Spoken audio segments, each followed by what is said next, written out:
Everybody, I'm Larry Ridley, and this is the NFL on EA Sports. As we head towards kickoff, two quarterbacks will be on the field today trying to push their team to victory. It's the Falcons going up against the Cowboys. With that, we'll send you out to Arlington, Texas. Here's Brandon Guyton and Charles Davis. Thank you, Larry. EA Sports coverage of the NFL brings us to the Lone Star State and Mammoth AT&T Stadium in Arlington, Texas. Today, we've got a good NFC matchup on tap between the Atlanta Falcons and the Dallas Cowboys.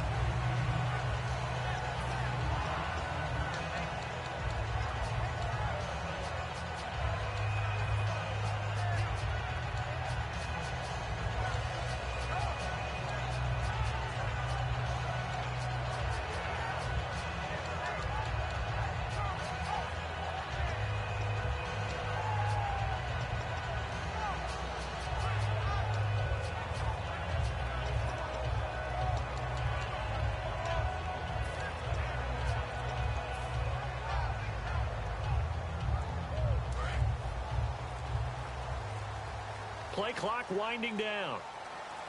They'll come out in the pistol. Now the first carry for Ezekiel Elliott. And he's going to be stopped here on this first play as he gets it to the line of scrimmage and no more. No gain on the play there. It'll be second down. And out of the backfield for this offense, it's Darren McFadden. He's a long, angular runner, but when he gets to the second and third level, look out. His speed takes over.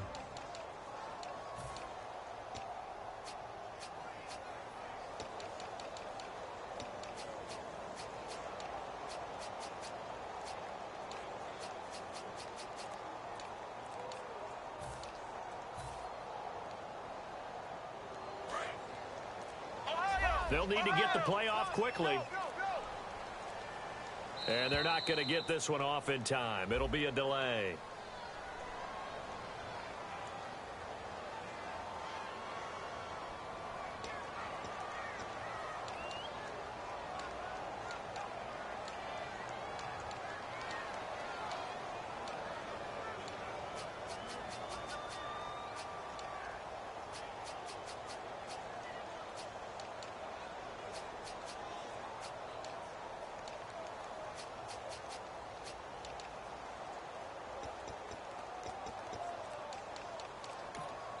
And with the play clock winding down, we're going to get a timeout.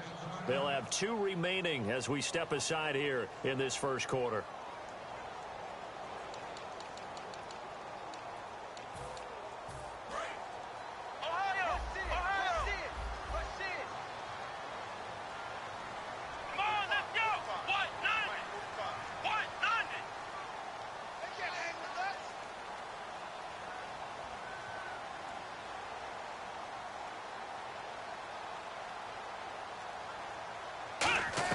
A second down throw for Prescott. Throwing right, and that's complete. And he'll get to the 29-yard line, brought down there. It'll be a gain of 15 on the play.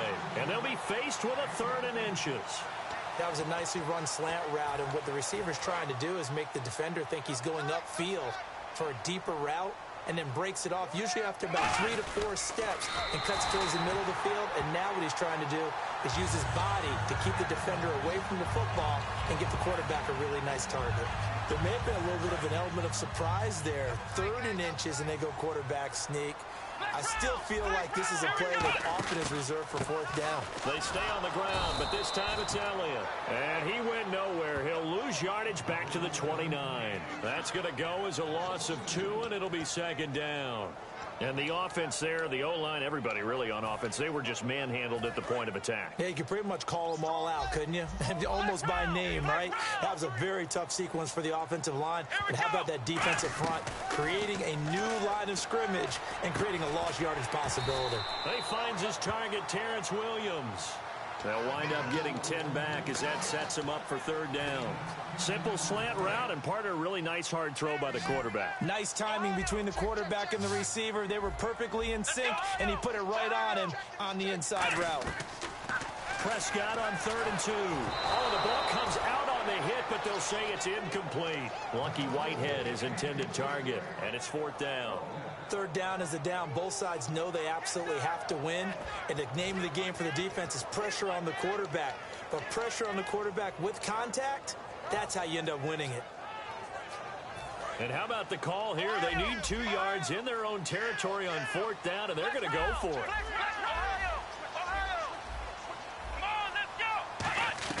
They're indeed going for it. It's Prescott. Quick hitter here. It's complete. And he's got the 1st down yardage as he takes it down to the 49. That one good for 12 yards. And they're able to pick up the conversion here on 4th down.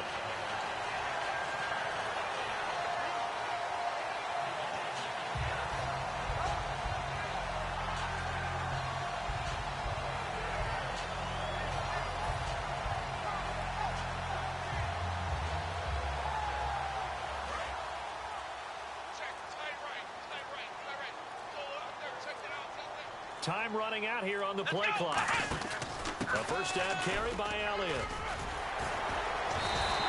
It's a gain of 11 yards that time, and it produces a new set of downs.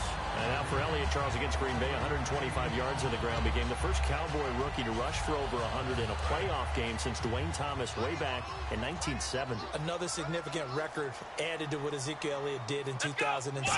And just look at it this way. Everyone who watches NFL football pays lip service to the idea that the running game is important.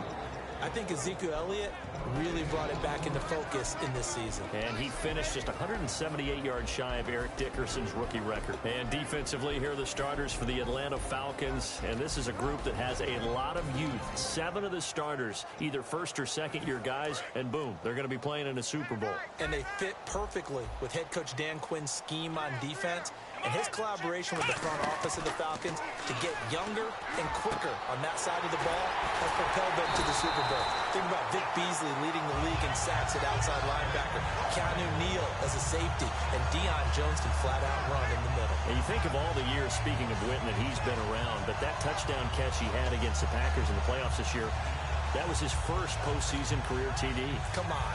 That's not true. Yeah. That's not true. Where did you get that stat? Now, that's not as much his fault as their lack of postseason appearances, but it was his first. That's for real? That's legit? That is legit. Hard to believe. Still, this is a guy that hasn't missed a game since his rookie season in 2003. And I don't think he's going to miss a game in 2017 either. I think he's energized and wants to come back and chase the ring.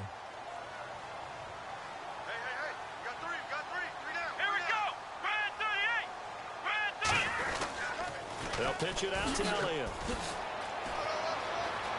And he'll take it into the end zone for a Cowboy touchdown. Ezekiel Elliott taking it in from the 20. And the Cowboys take it all the way down the field and score on the opening drive.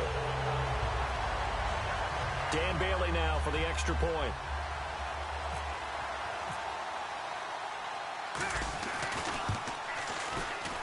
And this is up and good to make it 7-0 Cowboys.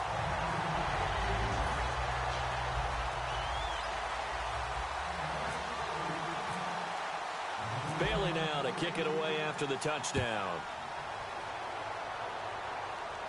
This one fielded at the 5.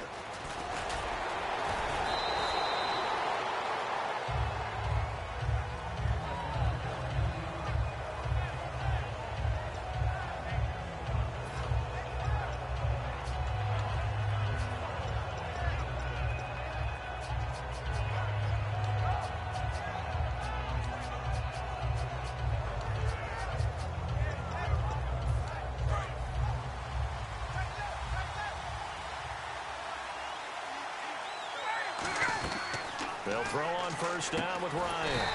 They'll set up the screen for Freeman. That's going to go as a loss of a yard, and it'll be second down. Got to give some credit there defensively. They snuffed out that screen early on first down. Really read it well, didn't they? Because they didn't bring the pressure that they expected. They covered all the passing lanes. So once you see it break down as the passer, I think in this situation, you're throwing it at the feet of your back to make sure no one picks it off, or you throw it away, throw it over the sideline. He rifles one that's intercepted. Picked off by the linebacker, Sean Lee. And his guys are going to take over at the 39-yard line. And now here come the Cowboys. And that last drive, a long drive, but not just that. They had a great air attack going. Did they stick with that? I would think that they would, because if they were confident enough to do it on the last drive, starting backed up in their own territory, why would you change anything? They've got to be confident about what they're presenting and continue to do so. Yeah, because the secondary, they really look clueless. And that was amazing because that drive went, no adjustments, and no big plays by the defense to knock the ball away. Second down and 4. The play clock's running down. Now the backup, Darren McFadden. And he gets stopped up at the 31 after a gain of maybe a yard. Well, so many times we look at a short run and we praise the offense for trying to set the tempo and establish things. But the defensive guys, hey, they just won the battle there. It wasn't a big run given up. They don't always have to absorb the body blows. Sometimes they dish them out themselves. So following the run, we'll see what they do here on third down. They'll put 2 receivers left, 2 to the right. Here's Prescott. And a quick throw here, that's complete. Only a pickup of 2, but that's all they needed for the first. And fit's the exact right word. Over the middle, there's almost always traffic, so anytime you're a receiver in that area, you're not just focused on catching the football. You're wondering where the collision's going to come from, right? Because there's almost always someone there able to concentrate, catch it, and even add a little extra at the end with a short run. 3 yards on the pickup there, and it'll be second down. I do know from experience that when you slow down someone's running game, you're now doing the dictating on defense. And guess what? Now you're getting ready to tee off on their quarterback because they have to throw it all the time. But you still have to be alert for the draws and other plays of that nature to make sure you don't get hurt. Play clock winding down. Prescott now on second down. And Bryant's got it over the middle. And he is into the end zone for a Cowboy touchdown. Des Bryant, 25 yards for the touchdown. And the Cowboys will extend their lead. And it's good to make it 14-0.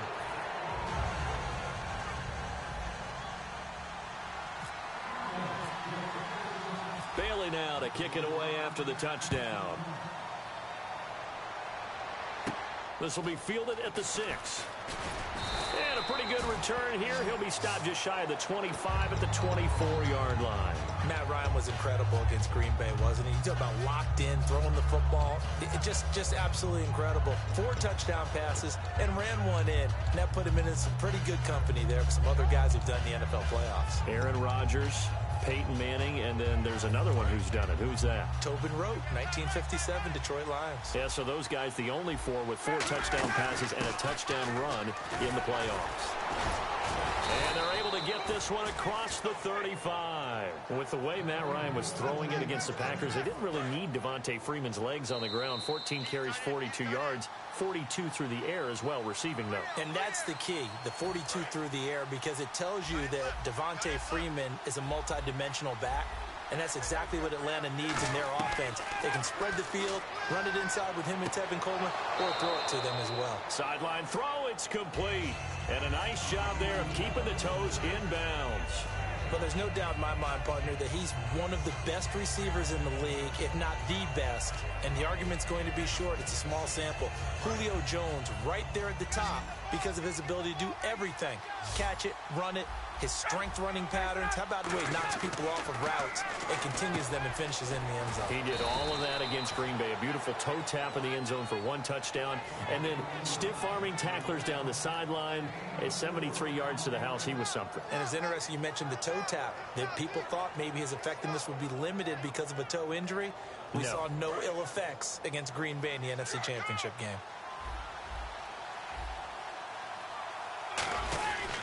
This is Freeman on 1st and 10.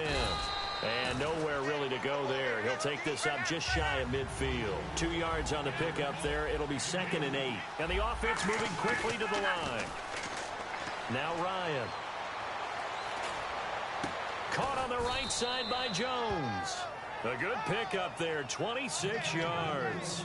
Brandon, so many times we see the crossing route start as a quick hitter, but in this play, he had time in the pocket and waited for him to clear going across. They come up in an offset eye. Ryan hit, and he lost the football. On plays like this, when the ball comes free, it's often unusual for the team that lost it to get it back. Because this is the quarterback. The ball gets away from him. Everyone else is trying to execute what they're supposed to do on offense. They're usually looking in the other direction, downfield, or have moved away from it. In this case, though, a teammate is able to come up with the ball. When you see passes knocked down by those guys I call the frustrated fullbacks, the linebackers, you know that in their zone coverage, they were able to drop, see the ball thrown, and react to it very quickly. 7th play of this drive coming up, but a long way to go on 3rd down. 3rd and long. It's Ryan. And yes, he found Toilolo. That one goes for 24 yards. And he's the epitome of what we call the move tight end, a guy that you can line up anywhere, in the slot, out wide, in tight, doesn't really matter because he has such great skills. You want to utilize him in all aspects of your passing offense. And there he was in the slot for the catch. Shift together here from the D-line. On 1st and 10, it's Ryan. This will be caught at about the 5. 7 yards, the pickup on the pitch and catch. And when you're playing a quarterback with some experience and some moxie, you enter the danger zone when you decide to blitz him, because if he's able to diagnose as he did on that play, he can hurt you downfield. He reads defenses so well. Now hold everything here. We're going to get a timeout by the offense. But first, Sanu, 4 seasons in Cincinnati where he never won a playoff game. Now in Atlanta, off to the Super Bowl. It's a nice change for him, isn't it? And it's the one that every player is looking for when they change franchises. And for him to do that his first year in Atlanta, but he also brings a lot of life out wide as a receiver. And then how about when he does the changeup as a Wildcat quarterback and can carry it inside? Yeah, just an extra component to an already powerful Atlanta offense. That's one of the better examples of clock management I've seen. Whittled it all the way down just about and still put the ball in the end zone. Yeah, just a methodical drive and something really to take into the lockers here. And that one makes it 14-7.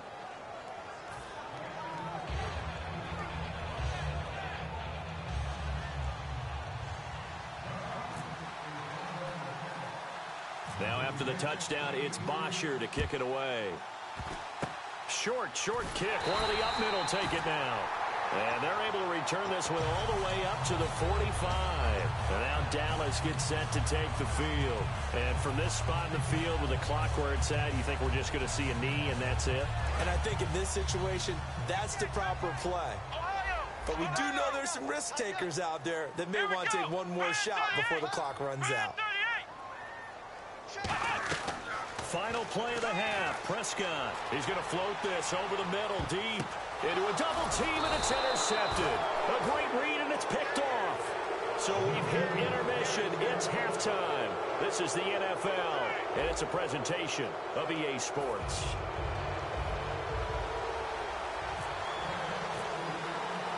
So both teams have their marching orders, and we'll get going again here in quarter number 3. This one fielded at the 5. And his guys are going to start their drive right at the 20-yard line. So out come the Falcons now.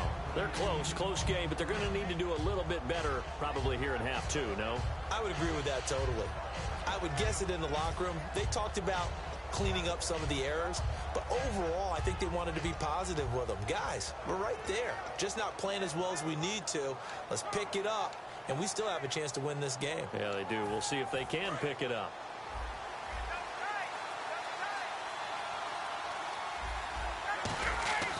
On first down, Ryan.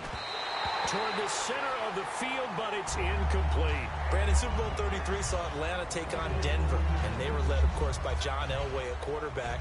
Here we are now with Super Bowl 51. And Atlanta back in the Super Bowl. This time, they get Tom Brady. They don't catch a break at the quarterback position, do they? Couple Hall of Famers. Yeah, it's not going to be easy. That last one was in Miami. This time, of course, in Houston. We'll see if they have better luck this go-around. Well, the one thing Atlanta has in their favor this time, probably the league MVP and their own quarterback, Matt Ryan. In order for a screen pass to break big, a lot of things have to come together and be well executed, but all it takes is one small thing to go wrong and keep it from being a big game.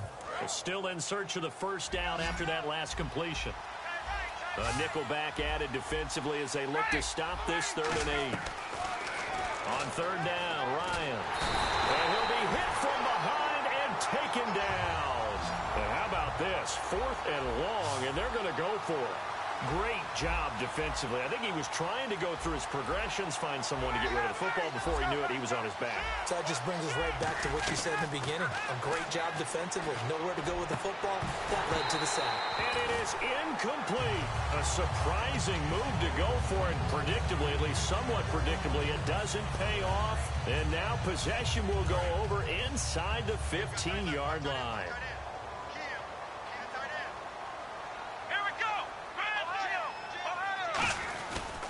They'll try and get the running game going with Elliott. And he is into the end zone for a Cowboy touchdown. Ezekiel Elliott, his 2nd touchdown of the afternoon. And the Cowboys will add on to their lead. Not only touchdown number 2 for him, but a big run to boot. However, still trailing. Still trailing, but not because of his efforts. Boy, he's playing really well, and I love his long speed there, right? Able to get out there and burst all the way to the end zone, and smart enough to keep the ball in his hands and get into the end zone for the touchdown. In 2016, on all levels of football, we're seeing guys drop it before the goal line. What's the rule, Brandon? Run into the goalpost. That's right. Before you drop the ball. There you go. This will be fielded at the 6. And he's up across the 25 and down at the 28-yard line. And the Falcons now making their way back out onto the field. And last time this unit was out here, costly turnover, and then that turned into 6 points. They've got to make amends. And how many times have we sat in meetings with coaches and they use the term complementary football? Offense take care of the defense, defense take care of the offense. That didn't happen on the last possession. This is a chance for them to pick themselves back up and help their team. Yeah, we'll see if they can recoup and recover. Sideline throw, it's complete. And a nice job there of keeping the toes in bounds. If you're running out route, it's likely you're going to end up near the sideline.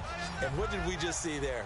Toe tap. You got it. The benefits of practice. Toe tapping, foot dragging, picking it up, and making sure it was a catch.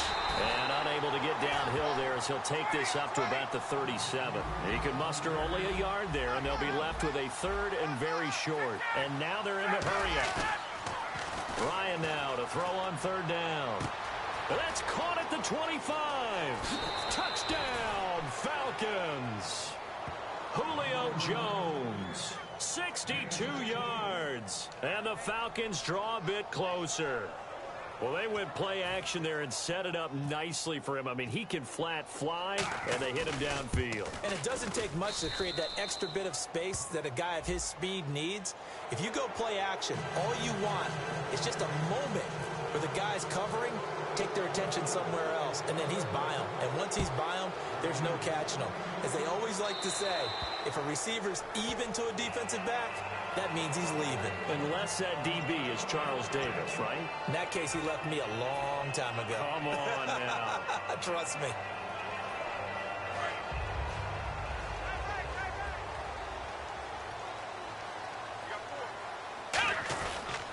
They start on the ground with Elliott. And a cutback, right sideline. Ezekiel Elliott gonna take it the distance. Touchdown, Cowboys. Ezekiel Elliott, 75 yards. And the Cowboys will extend their lead. And that run massively increased his production in this game, and now he's over 100 yards. And break out your calculator, partner, because his yards per carry went up significantly, right? Big-time jaunt all the way to the end zone.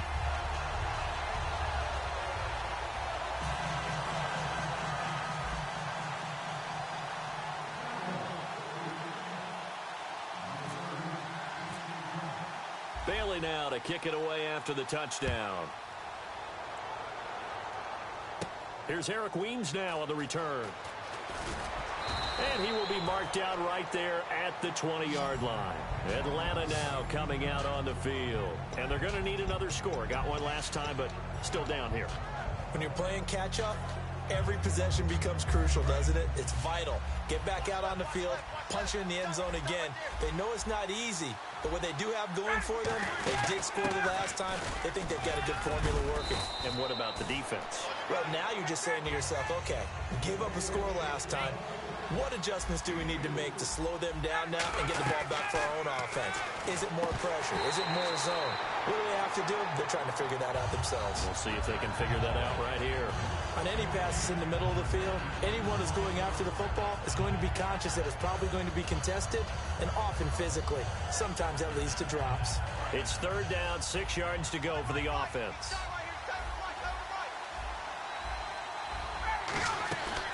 The former Indiana Hoosier here, Tevin Coleman.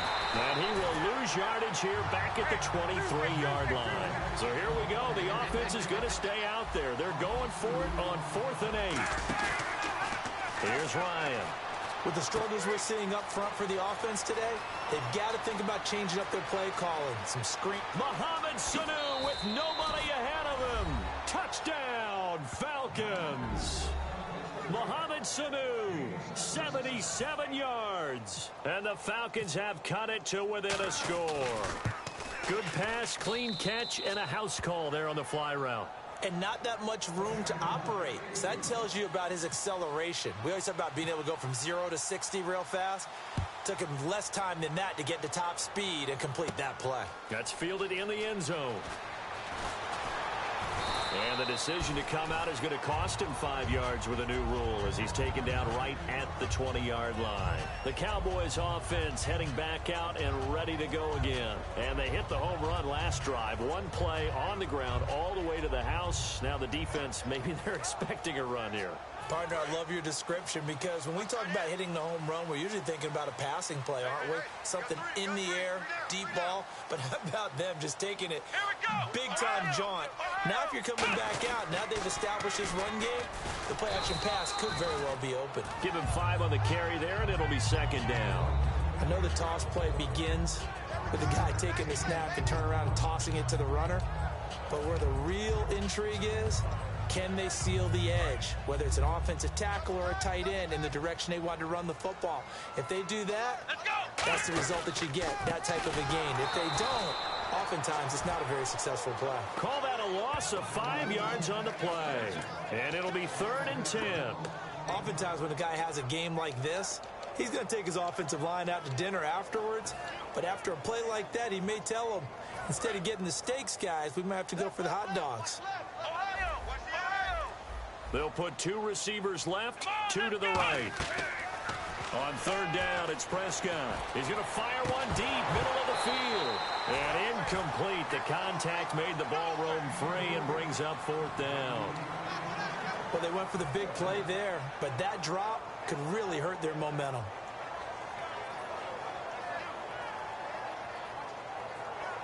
Out now comes the Cowboys punter. And surprisingly, this is the first punt of the game for either team.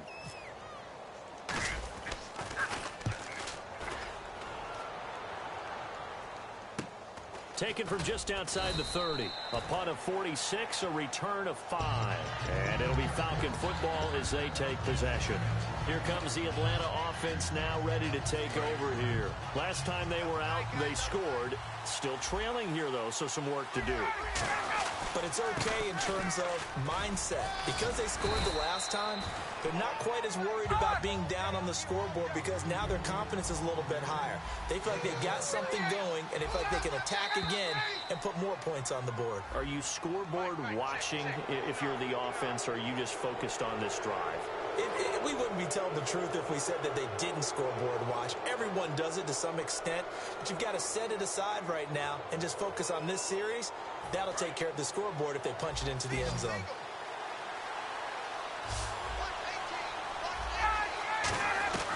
Throwing now, Ryan on 1st down. Swings it out to the flat for Freeman. And able to break one tackle, but then quickly brought down. But a nice little gain.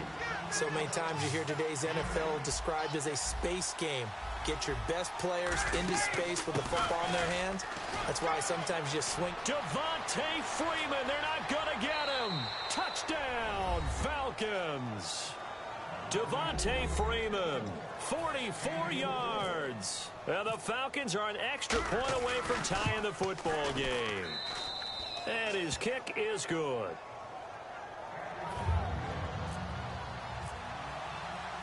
So we're right back where we started, all even as the kick's away.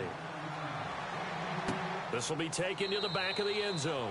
And no run back here. This will be a touchback, and it comes out to the 25-yard line. And now Dallas gets set to take the field. And a tight game after punting last time. See if they can get something going on this drive. As they head to the field now, with the game this close, you got to feel there's a sense of urgency for them going on offense right now. But they have to do it without letting panic creep in and affect their play. Final minute now of the third quarter. They'll put two receivers left, two to the right. Throwing, Prescott firing quickly here, and that's complete. And they're able to get this one across the 35. Give them 10 yards on that one, and that'll earn them a fresh set of downs. I think that's a big pickup for a first down, because when you run a drag route against zone, you're sometimes asking for trouble because you might run into a defender. Yeah, well, there they ran into a first down, executed it to perfection. Back now in Arlington, all even as we get ready to start the fourth.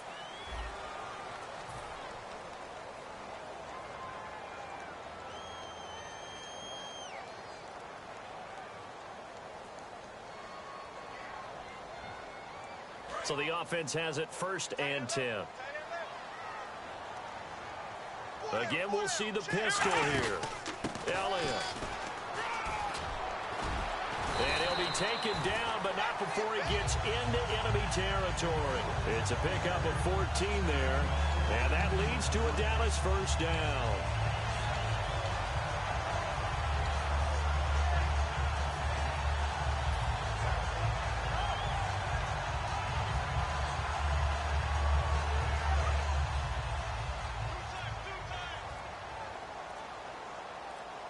Another pistol look here.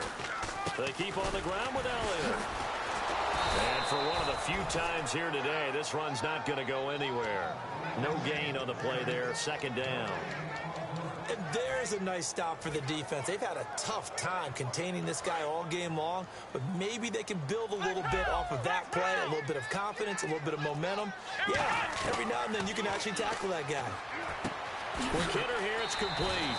And he's brought down. It's a gain of 13 for number 13, and it gives him a first down. When you see zone defense and you know you've got a drag route on as your primary call, you've got to be really careful as a passer about how far you let your guy go, because he might wander into some tough coverage. They'll need to get the play off quickly. First down, a run with McFadden. And brought down, but not before they're inside the 25. 11 yards on the pickup, and the Cowboys are going to get a first down. How many times do we say in this game that speed kills, and it does it in so many different ways? In this case, you got a back who's quick and shifty, can make moves, make people miss, but also gets to and through a hole before it can close down. That's some of the benefits of that speed, not just outrunning people in the secondary. And that led to a really nice game. Running again on first with McFadden. And he'll take it into the end zone for a Cowboy touchdown. Darren McFadden, 24 yards. And the Cowboys have taken the lead.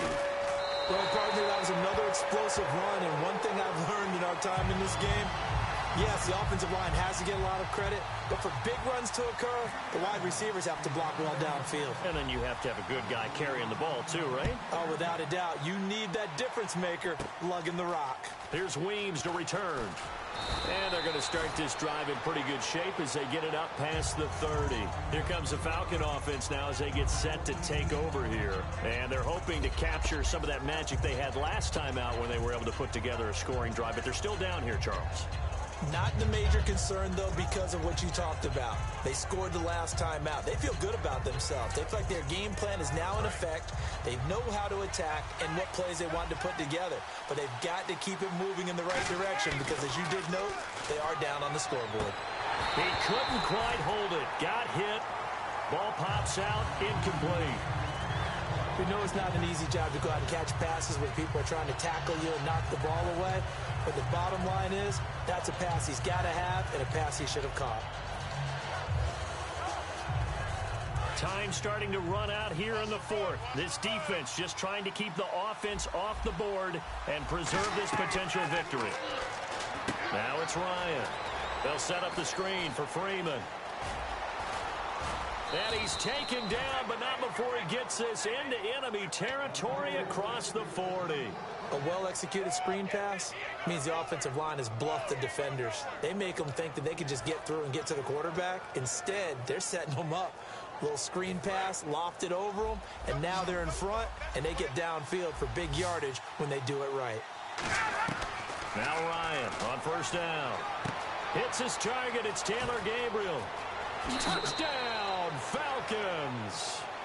Taylor Gabriel, 38 yards. And the Falcons are an extra point away from tying the football game. And on that one, able to catch it, also able to have the wherewithal to take it in for the score. And how about the phases of a successful catch and a completion of a play? Look the ball in, secure the catch, and then, of course, the run after the catch that ends up in the end zone.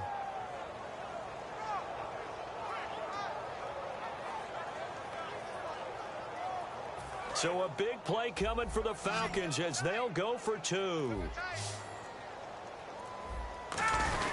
They'll try the sneak, but he will not get in. The defense stands tall, and they will hold on to their one-point lead.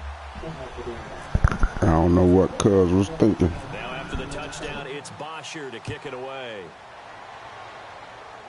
Now it's Lucky Whitehead on the return. And a good return as he'll be stopped just shy of the 30-yard line. And now Dallas gets set to take the field. And they'll just simply be looking to build off the confidence of the last time out where they scored a touchdown. And confidence is powerful, isn't it? When you've scored once, you feel like you can go back out there and get it done again. Doesn't matter what the defense throws at them. They feel like they're in a groove right now, and they want to get out there and show it. Yeah, hoping to stay in that groove here this go-around. One man in the backfield, Elliott. He's going to get the football. And able to stay on his feet past the 30 to about the 33-yard line.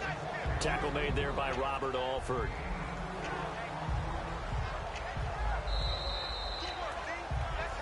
Time for a break. We're back to see what happens after this.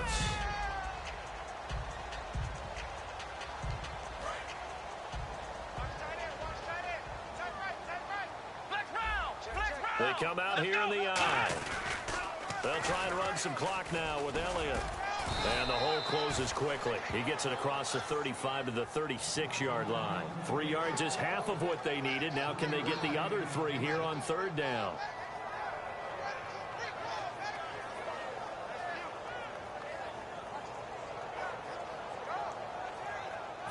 And this defense looks for one more stop here on third after the run.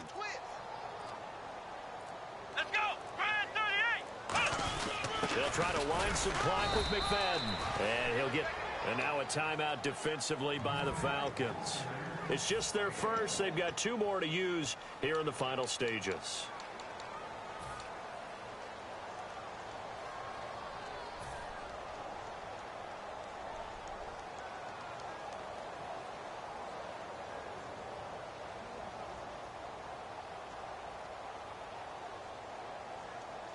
And here's a big one now. Trying to hold this lead. They're going to go for it here on fourth down. The Cowboys will go. Prescott. And a quick throw here. That's complete. And he's going to have a first down as he's brought down at the 44-yard line. I remember in pregame when we were talking to him on the field, and he took his gloves off and showed us his fingers. A few misshapen ones in there, and now we know why, trying to catch those types of bullets. That was a dart. Yeah, even for a talented receiver, those are tough to hang on to. And the Falcons going to use Good game, cuz. That'll be their second, so one more chance to stop the clock here, and we'll be back.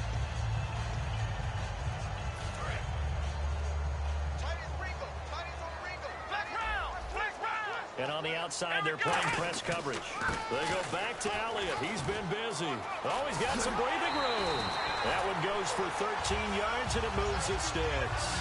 I know anytime you watch a team run the ball really well, there's some pinball effect, people bouncing off of each other. There's also some things of beauty in there when you see these nice, explosive, strong runs.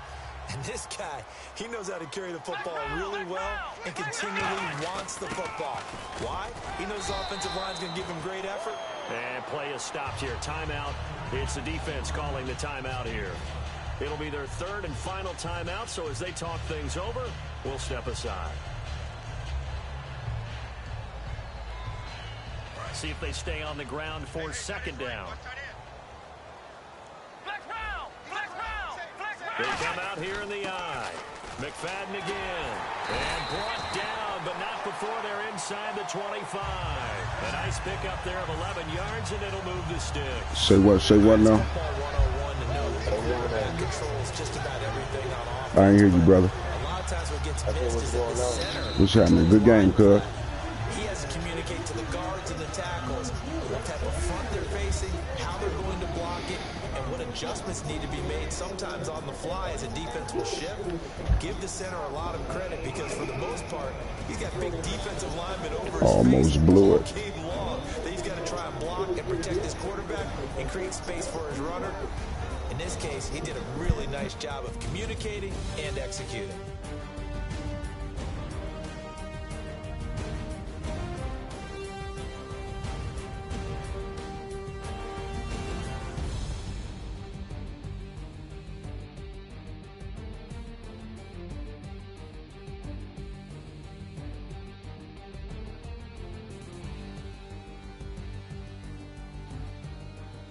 So that'll do it for us. For my partner, Charles Davis, and all the hard-working men and women on our crew, I'm Brandon Gaudin. You've been watching the NFL right here on EA Sports. It's a win for the Cowboys as we sign off and say so long from Arlington.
everybody.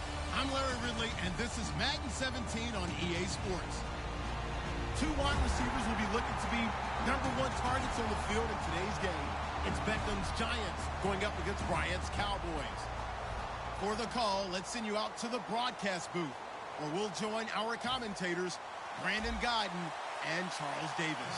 We are sandwiched between Fort Worth and Dallas, Texas, and Arlington at the we got beef, nigga. AT&T Stadium. Today, rivals square off in the NFC East, and we've got a great matchup between the New York Giants and the Dallas Cowboys. This is taken near the 13. And a nice return sets him up pretty good here at the 30-yard line.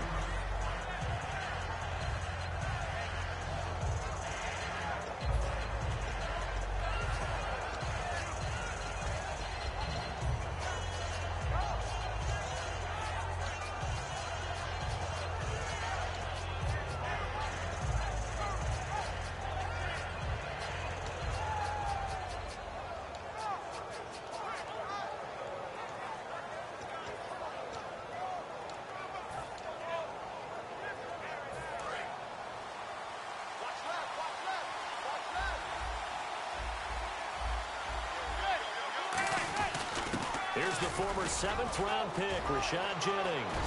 Rashad Jennings, he's all alone. And he takes it down deep into enemy territory. Good shit. A huge play there right off the bat. 64 yards.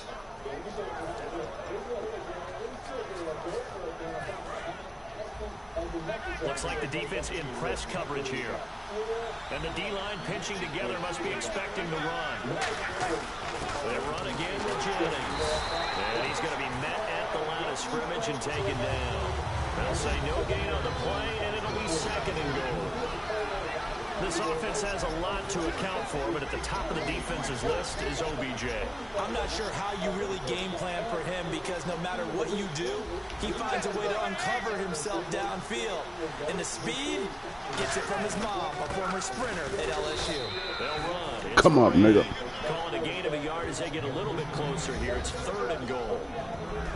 And now the defense for Dallas. Justin Durant doesn't get mentioned very often in conversation, but at the end of every game, he's made a lot of tackles. Now they've gotten it to the 4 on this opening drive, but now they face a 3rd and goal. They'll run again with Green. And he'll keep working toward that end zone as he's down to about the 2-yard line. And look at this. They're keeping the punter on the sideline. They're going to go for it here on the opening drive. They run for it with Green. My nigga. Maybe get back to the line of scrimmage, but no more than that. The run is turned away on 4th and goal from the 2. And on the opening drive of the ball game, the defense comes up with a goal line stand.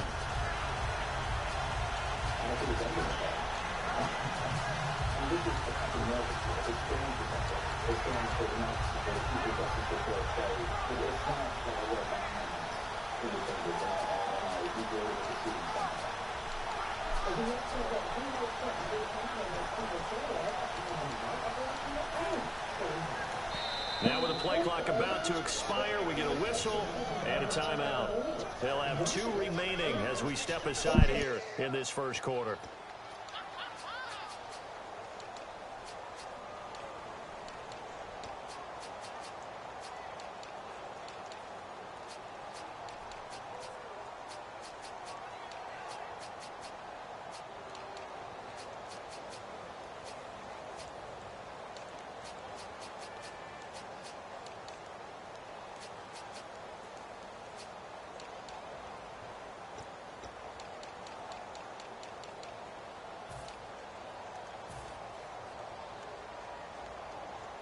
And not great starting field position here for the offense. Out of his end zone, Prescott firing quickly here, and that's complete. A good pickup there, 8 yards on the first down completion. In today's football, where receivers break tackles, make people miss, get upfield for the extra yardage, when you see a play like that where it's caught and he's dropped on the spot, that's a big-time play by the defense. A good pickup there, 22. That looked like a pretty good route combination there because you've got to find a way to clear the guy running the drag, because when you do, you just put the ball on him and then let him run. He's got some space. So after that big play, let's see if they can catch their defense maybe on their heels. Let's go! Here's the first carry for Ezekiel Elliott, and he stopped immediately there. It's a loss of a yard there, and now second down. And the offense behind the chains here, a touch on 2nd and 11. Brandon, that play ended so fast, it's almost as if the quarterback handed it to the runner, and the tackle was there right away for a loss of yardage. The inaugural carry for Darren McFadden. And he'll work this one up to about the 38. 8 yards there on the carry, and now they're left with a much more manageable 3rd and 3.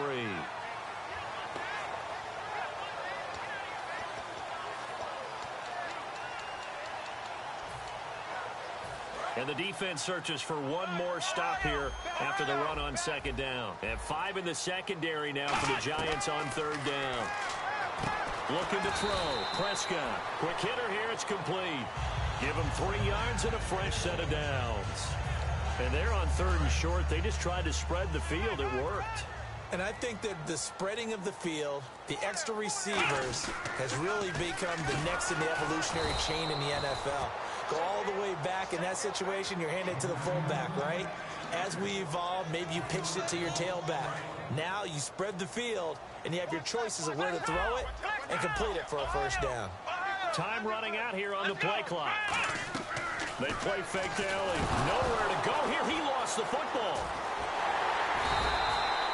So it goes as a fumble, but the key thing, not a fumble loss. Yeah, that stat's big, isn't it? I mean, I remember watching teams play. The ball might be on the ground a number of times during the game, but if the other team doesn't get it, that's a huge difference in the ball game. And in this case, they were able to retain possession.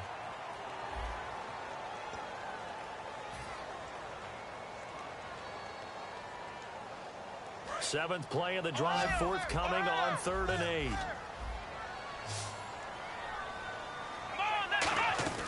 Play action now. Prescott.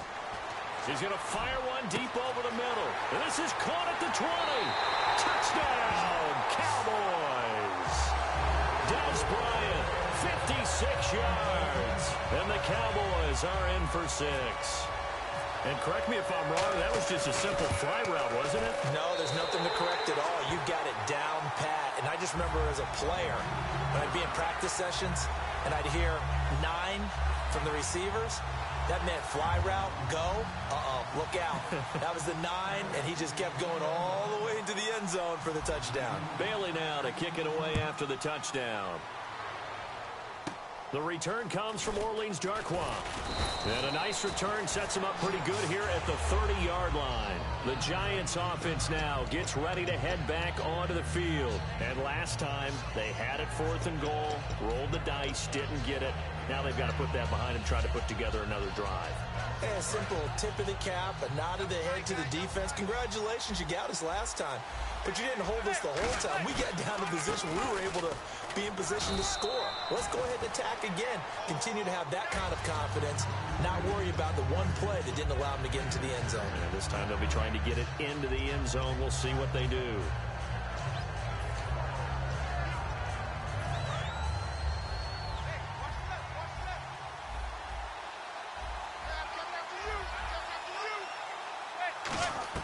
Now Manning throwing on 2nd down. Eluding the pressure right. Wide open receiver complete. A good gain of 14 there, and it moves the chains. Fresh set of downs here. Looked like the defense put pretty good pressure on him, but he's able to flush out to his right to try and evade people. On the run, had to get on his horse. Still accurately throws a nice pass for a first down. They'll run it now out of the gun. And he'll get this into enemy territory, but not by much as he's down to the 48. Tackle made there by Justin Durant. We always like to talk about defense in terms of levels. First level defensive line, second level linebackers, third level defensive backs. On that run, that was what we call a first level run, and it was stopped by a second level player. Hits his target, the tight end, Will Tye. And he lost the football. And his guys are going to take over at the 31-yard line. And now Dallas gets set to take the field. And they'll be looking to build off of a nice drive last time, a drive that really relied on the quarterback. Making good decisions, distributing the ball well, distributing it accurately, keeping it away from danger. A really nicely run drive. But now the defense, what adjustments do they need to make in the passing game? Pass rush, pass rush, pass rush. Whether it's the guys up front, or maybe you bring additional guys, but you've got to disrupt the timing of them throwing the football. We'll see if they can disrupt it here. Surveying the field, trying to lay one up deep. Will tie the intended receiver. That'll bring up second down. When teams take shots at the end zone, you've got to defend it the same way you would defend the first down sticks. You defend the goal line exactly the same way. They can't cross that. You play through the receivers, and on that play, that's exactly what they did and batted it away.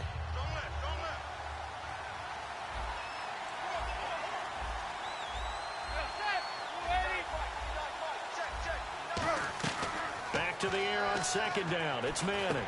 And complete to Lewis over the middle. And they'll get this one down to about the 20-yard line. They give him 13 yards there on the play and a fresh set of downs. One thing I can say pretty safely, that route is not called if you don't have a guy who can throw the ball and put some mustard on it. Because if you're going to lollipop it in the middle. And he fires one that's intercepted. Picked off here by Anthony Hitchens.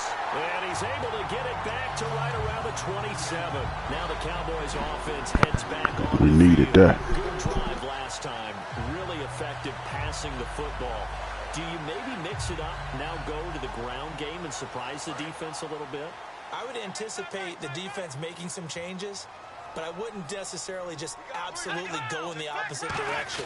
They're doing so well throwing the ball. Yeah, I wouldn't change it up until they showed me a reason to do so. It's a loss of 2 there, bringing up second down. There's so many times during camp and practice that you get bored as a player doing regular drills. But how about that shed and skate drill right there by the linebacker? You do it each and every day. Get the blocker away and get into the backfield and make a big-time tackle. That's what we just saw. And they're behind the sticks here a bit now, dealing with a 2nd and 12. And the play clock's running down. Prescott now on second down. And Bryant's got it over the middle. Albeit in a losing effort, Dez was good against the Packers. 9 catches, 132 yards, 2 touchdowns as well. I think it served as a reminder about who Dez Bryant really is as a player because his numbers were down from the season. Remember, he had some injury issues, adjusted to Dak Prescott, the way the offense shifted to revolve around Ezekiel Elliott. But when they needed to ring that bell, when it was time to throw the ball towards the end zone, Dez Bryant was there, some of the strongest hands in the league. We got a breather here to talk conference championship games for a second, and the games were not close at the end. I know some people wanted really tight games, but you have to respect Atlanta, New England. From the word go, dominant. And not only were they dominant, it was against teams who came in as the hottest teams in the league. Green Bay had won 8 games in a row. Pittsburgh had won 9 games in a row. New England, Atlanta, as you said, right from the start, established their dominance and continued it throughout each game. On second down, Prescott again. And a quick throw here, that's complete. That catch good for 5. It's 3rd down. Here we go. Prescott yet again. 1:58 to go in this first half of play. We're back to Arlington right after this timeout.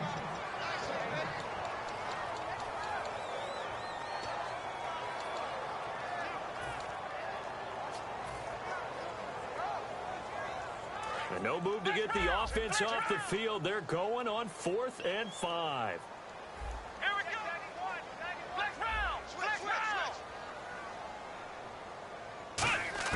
They're indeed going for it. It's Prescott. And he comes back with one complete. And he will have the first down as he gets this to the 47. I don't know if I agree with that. I guess they don't care if I agree with that. But, boy, you have to be surprised by that, right? I definitely was surprised that they decided to go for it in this situation. But they must have either felt like they either had a great play call on or they're trying to show extreme confidence. Here's Elliott. They find some open field here. And he gets this one all the way down inside the 20-yard line. A really good pickup of 28 yards. That outside handoff to the left, that play has to warm the heart of an offensive line coach because they controlled the left side where they were supposed to. They didn't allow anything to leak from the backside on the right side of the offensive line either. Well played. Yeah, and it created a big run. Offense walks to the line for play number 7 of the drive. Now it's the Florida Atlantic alum. This is Alfred Morris. And he gets it down close to the 10-yard line. Just what you want on a first down run. Call it 8 yards. And it's 2nd and 2. Inside the red zone, and that means don't come away from there with anything less than 3 points, but everyone's thinking about 6. They're trying to get to the end zone. They decide to run a toss. Big people up front being mobile and moving, and a running back trying to follow behind them to find yardage, and that's exactly what he did. They come up in an offset eye. On 2nd down, Elliott shreds the tackle, and he is into the end zone for a Cowboy touchdown. Ezekiel Elliott taking it in from 11 yards out, and the Cowboys will add on to their lead. And it's good to make it 14-0.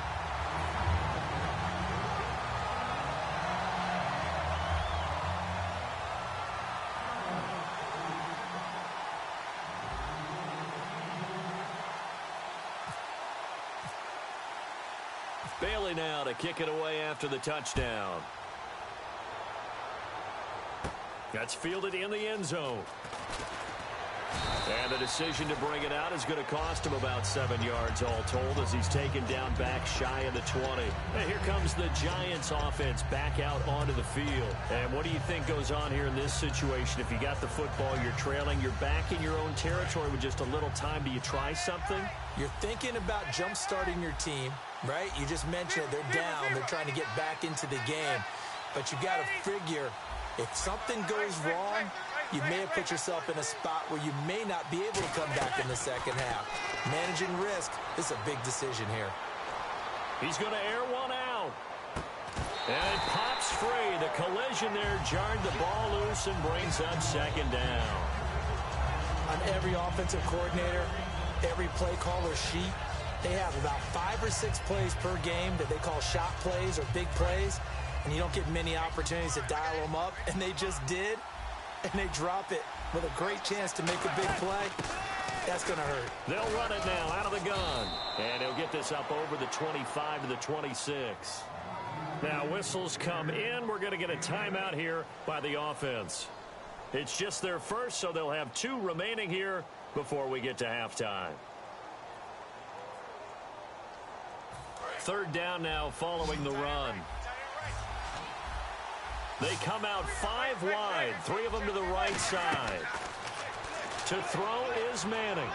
He's got time. He's going to go for a big play. It's caught inside the 25. Now hold everything here. We're going to get a timeout by the offense. Get the fuck out of here. So that means they're down to 1 remaining here as we head toward halftime.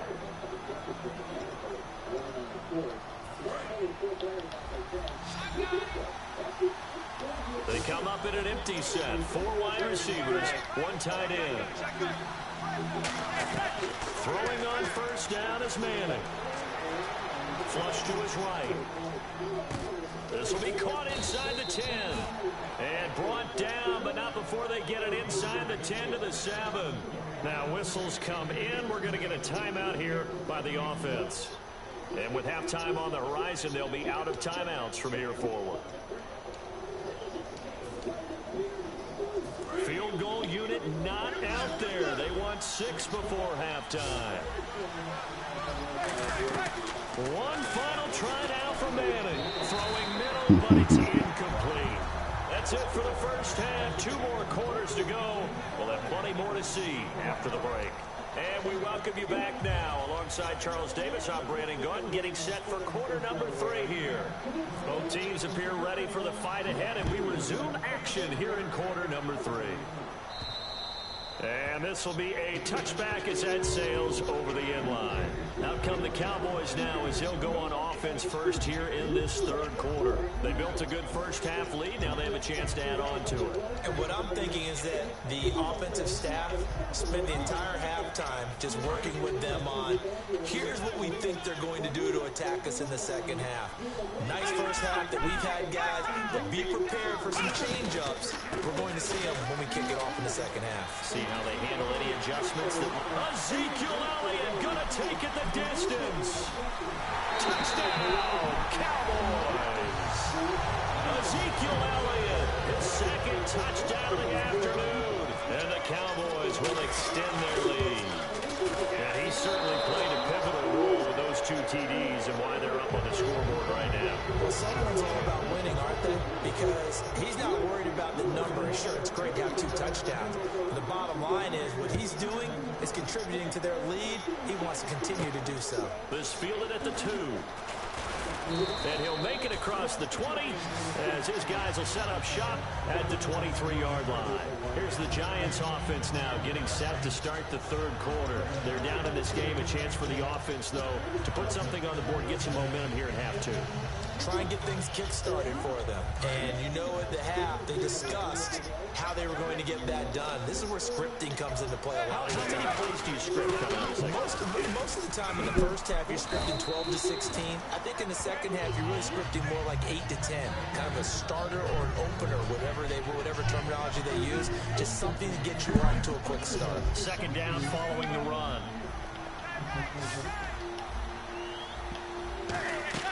Now Manning throwing on second down. He's going to sling this deep downfield. It's caught inside the 25. Get the fuck out of here. Big play there. 49 yards. And at this stage, down in the second half, looks like they just wanted to find a way to get it in the hands of their playmaker, and they did. I think you're exactly right. I don't think the coordinator is looking at his play sheet and trying to figure out which play will work well. He's trying to figure out how to get the ball to the playmaker that you just described. Looking down at that sheet, you find people plays, not necessarily X's and O's, and that's exactly what they did there. Underneath for Jennings. And eventually brought down, but it's near the 5 at the 6. It's a really nice 15-yard pickup, and now it's first and goal. They'll send Beckham alone to the left side. They go, and no escaping this time as he'll go down. They got him for a sack. DeMarcus Lawrence in there to sack him for a loss of 6. Second and goal to go now. They'll run him now out of the gun. And he'll fight his way down inside the 10 to the 9-yard line. Only a couple yards there, and that's going to set up a long third and goal. And they're going to speed things up here. And now the ball comes out. Manning lost it. And his guys are going to take over at the 21-yard line. And now Dallas gets set to take the field. I think he can go ahead and blaze up now. So deflating for the defense. What's their mentality? How do they rally here and stop this offense? Well, hopefully there's some determination that sets in because they weren't ready to go on the last one. Give all the credit to the offensive guys for getting it done, but to allow a run of that length, that's just not being prepared. So now, are they determined? Are they ready to read their keys and make the proper plays? And we'll see how determined they are. Offense needs something here on second down. It is second and long. They'll put 2 receivers left, 2 to the right. Now Prescott. Got a man over the middle. It's Williams. Past the 20. Touchdown, Cowboys. Terrence Williams, 83 yards. And the Cowboys will add on to their lead. Charles, I had an offensive coordinator tell me one time that they designed every play to score. I don't know how true that is, but he had to run a long way after that catch. Heck of a play. I think that when he was telling you that, he was designing run after catch in every play. I mean, that's the only way to put it in there, and that's what we got on that one. Nice catch, and even better run for big yardage. And he'll bring it a few past the 20 to the 23-yard line. And the Giants ready to come out now. And so close to hitting pay dirt last time, fumbling down near the goal line. Now, how does that affect their psyche this time around? It's a tester, that's for sure, because To be that close and come away with no points is really disappointing, not just for the guys on offense, but the defensive players, too, who thought, hey, we're going to put some points up and have a little momentum going. They've got to find a way to just get it out of their minds, let it go, short-term memory, and move on to the next series. Going for and got his man complete. And he'll be taken down, but not before he gets into enemy territory. Well, we know he's got the speed there. He needed the speed and the hands. A great catch. And because of that speed, you have to respect. There we go. Beckham, and it's intercepted. A great read, and it's picked off. And he's able to take this one back to the 36-yard line. I hear that, cuz.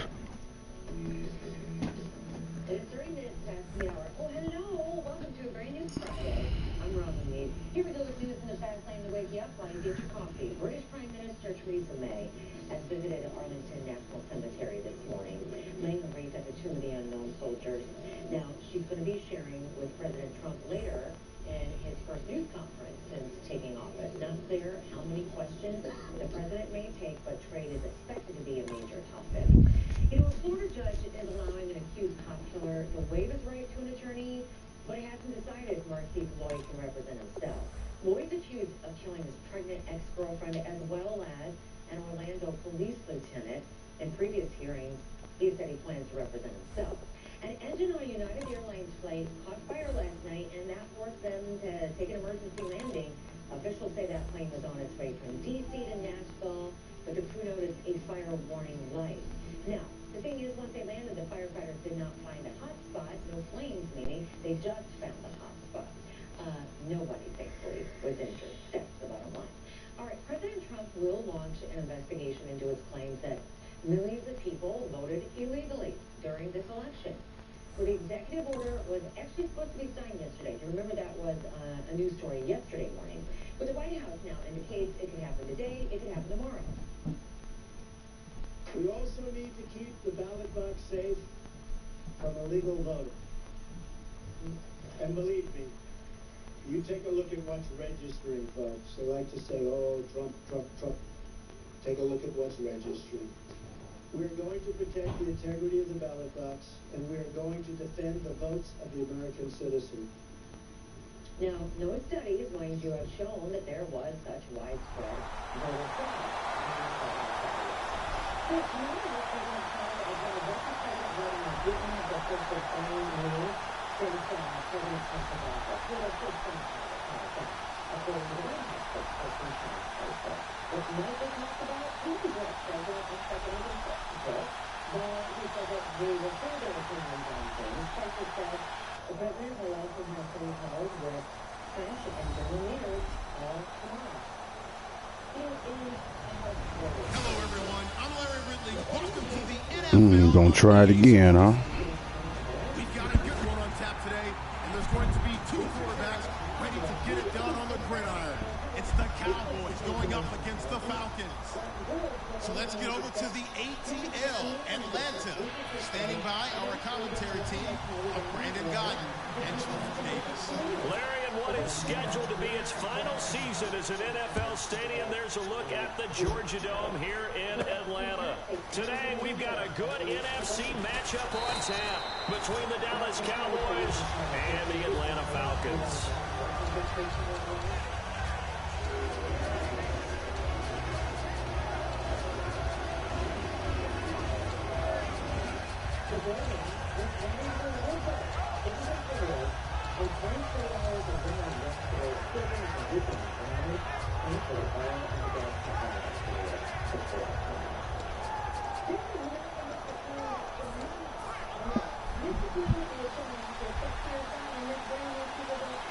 The defensive line disperses a little bit here, maybe expecting a pass. They'll start the drive with Elliott. That's going to go as a loss of a yard, and it'll be second down. This is going to sound a little strange, but that was a really nice effort because he broke a tackle and almost sprang free, but it still ended up with a loss of yardage. The defense won that battle.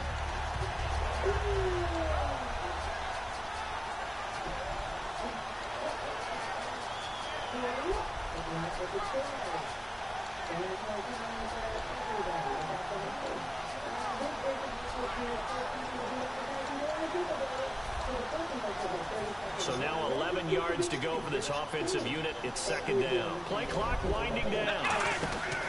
They go to Elliott again. And a nice run past the 30-yard line there. They get 9 yards back on the run there, and they're left with a much more makeable 3rd and 2. On a 2nd and long, it's really nice to see an offense that has enough confidence to run the football in that situation. I think that goes back to their practice and game planning. They've seen things that they've seen on tape and in previous games that led them to believe that even in a long-distance situation, they can still run the football and gain enough yardage to put themselves in a good spot on 3rd down. Prescott on 3rd and 2. Firing quickly here, and that's complete. And he's going to have the first down at about the 38. 7 yards there, good enough to move the sticks. And Brandon, from our time in college football, where receivers weren't running the traditional NFL route tree, one thing they did learn, find open areas, find soft spots, and set up and catch the ball. I think we just saw that there. Yeah, we saw that indeed, picking up the first. 5 yards is the tally on first down. That brings up 2nd and 5. And a look at the offense that is hoping to put some points up in bunches here in this one. They'll need to get the play off quickly. First carry now for McFadden.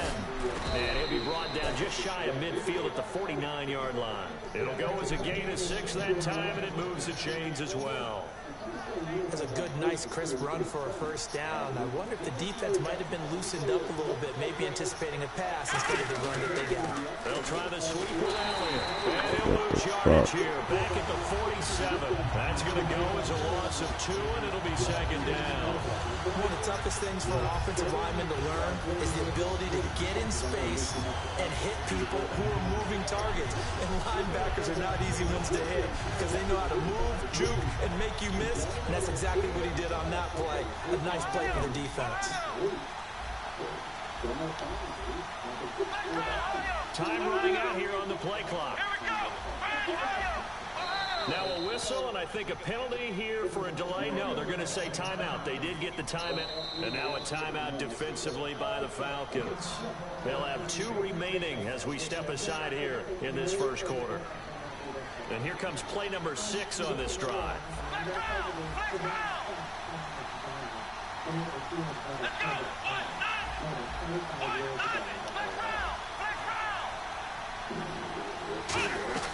They'll try to throw now. Prescott is going to flip that out to the flat. It's complete. And this one goes nowhere. Losing yardage on the play back at the 46. They'll lose a yard, and it brings up 3rd.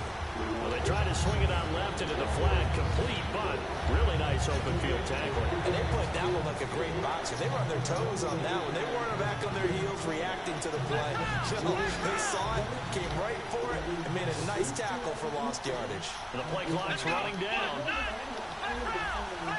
Not enough sense of urgency there. Play clock hits 0, 5-yard penalty. Yeah, I like your point there. Not enough sense of urgency. People walking up to the line of scrimmage, you got to get up there and get set and be ready to go. The 7th play now, this opening drive. This is 3rd and long, though.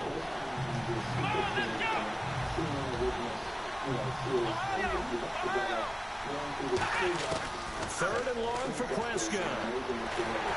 Hit as he throws there, incomplete. Des Bryant, the intended receiver. And now it's 4th down. Putting pressure on the guy throwing the football is always good, but when you can couple that with contact on him that leads to an incompletion, as we just saw there, that's winning football. So the Cowboys will punt it on 4th down. As on is the veteran Chris Jones to kick it away. Back deep, Taylor Gabriel. Oh, it's a wobbler here. Officially, that'll be marked down as just a 28-yard punt. And possession will switch hands, 1st and 10.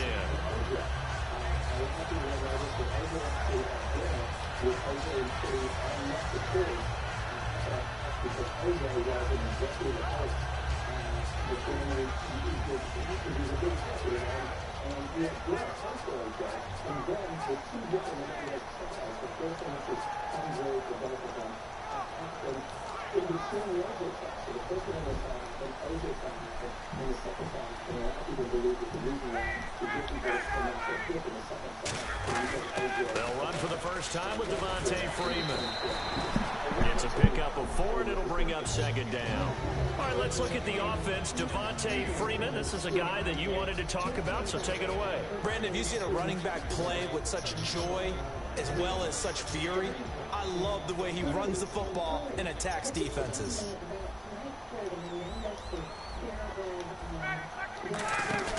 A fake to Freeman. Now it's Ryan. And this is Gabriel on the catch. And he's going to get this all the way down inside the 35. Now that play will end up on the highlights, and you'll see it all over the place. But what you won't see, the offensive line that brought the extra. He rifles one that's intercepted. Picked off Byron Jones. And he's going to return it to the 21-yard line. Here's the Dallas offense now heading back out onto the field. And they'll be looking to avoid what happened last time, which is punting the football. When you look at how teams play the game, that complementary football comes into play. How do I take care of my defense? How do I take care of my offense? Well, the defense is taking care of them in a lot of ways. Now it's time for the offense to jump things up and help their defense out. Give them a little bit of rest. It's time to definitely give them a rest. Took the words right out of my mouth. Sitting alongside Charles Davis, I'm Brandon Gaudin, as it is Cowboy football to begin quarter number 2. They've got it 2nd and 4 to start things out.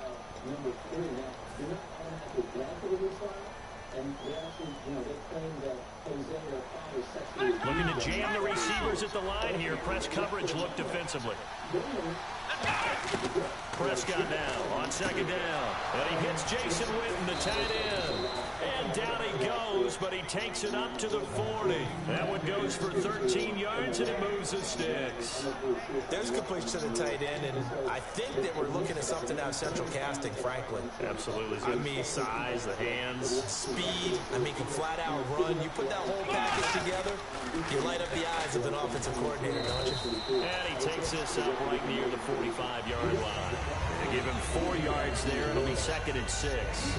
Not a run that you're going to write home about, but still a good first down run. That's what an offense calls staying on schedule. 3 to 4 yards on first down, you're set up very well for the rest of the drive. Play clock winding down. 2nd down, Prescott. And a hit jarred loose. It's incomplete.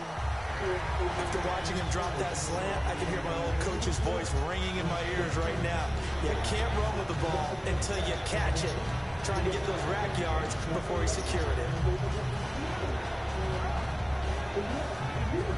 So a 2nd down incompletion now brings up 3rd down. On 3rd down, it's Prescott. Quick hitter here, it's complete. 2 yards is all they'll get on the completion. It's 4th down. NFL teams last year, a little under 50% on 4th down conversions. This is a bit tougher. 4th and 4. He finds his target, Terrence Williams. And he will have the first down as he gets this to the 47. We always talk about big-time players make big-time plays in big-time moments. I think that 4th down qualified. That was a heck of a throw. He's got time in the pocket. Caught left side, Williams. It's a pickup of 19. And it'll be first down, Cowboys. And now the passing game here in the 2nd quarter starting to heat up a little bit. Don't you feel the rhythm starting to happen, right? You see it now. The confidence is starting to rise. I think now's a play call. Because that has happened, you lean on it a little bit more. You don't go totally away from running the football, but you do say, guess what? We can throw it well with a whole lot of confidence. They'll come out in the pistol. They stay on the ground, but this time it's Elliott. Trying to turn the corner, but they string him out and stop him at the line of scrimmage. And they'll lose a yard that time, and that's going to lead to a 3rd down. But there's another example of why they haven't scored any points so far. I think it's time to abandon the run game, spread things out, and go to the air. It certainly can't be any worse than what they've done so far. To throw is Prescott. He's got a man. It's Williams. A minute 59 to go in the first half. We're back to Atlanta right after this timeout. And the offense readies for play number 10 of this series. And here we go on 1st and goal. Now Elliott. No gain on the play that time, and it sets up 2nd and goal. But at least he was able to break that initial contact, or it could have been a loss. Yeah, give credit to the defensive player, though. What did he do? Made him slow down, slow up his feet, and allowed the rest of the guys to get there to finish him off. And this seemingly endless drive continues. Possible run anticipation here as the D-line sandwiches together. And a double coverage, and it's intercepted. A great read, and it's picked off. And a big turnover there as his guys will get the football back. And the gears will shift here as Atlanta will take over on offense. And speaking of gear shifting, a new change in Atlanta. They're going into a new stadium next year. But what a way to say goodbye to the Georgia Dome, huh? They closed out in the style that they wanted to. And the way that they played throughout the 2016 season. And I go back to when they opened up in preseason. The first game ever in the Georgia Dome. They threw a bomb on their first series for a touchdown. And it felt the exact same way against Green Bay in the NFC Championship game. It opened in 92, and you're right. It finishes in dramatic fashion. On first down, Ryan. Escaping, and no escaping this time as he'll go down. They got him for a sack. Tyrone Crawford in there to drop him, and it'll be a loss of about 8. And some changes here as the D-line separates them. On 2nd down, Ryan finding time. He's going to launch this. Oh, this is taken in. It's complete. Fuck out of here. Now hold everything here. We're going to get a timeout by the offense. So that means they're down to 1 remaining here as we head toward halftime. Now the offense lining up 1st and 10.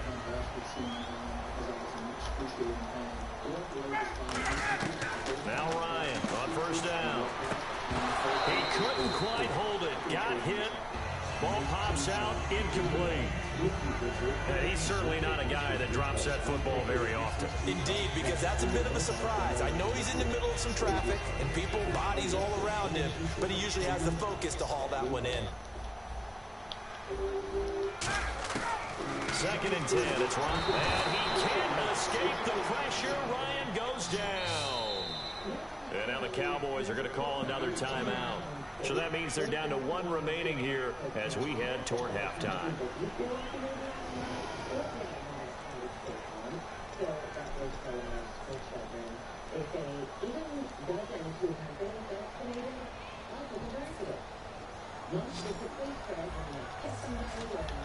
And on 3rd down, the Cowboys bringing an extra defensive back.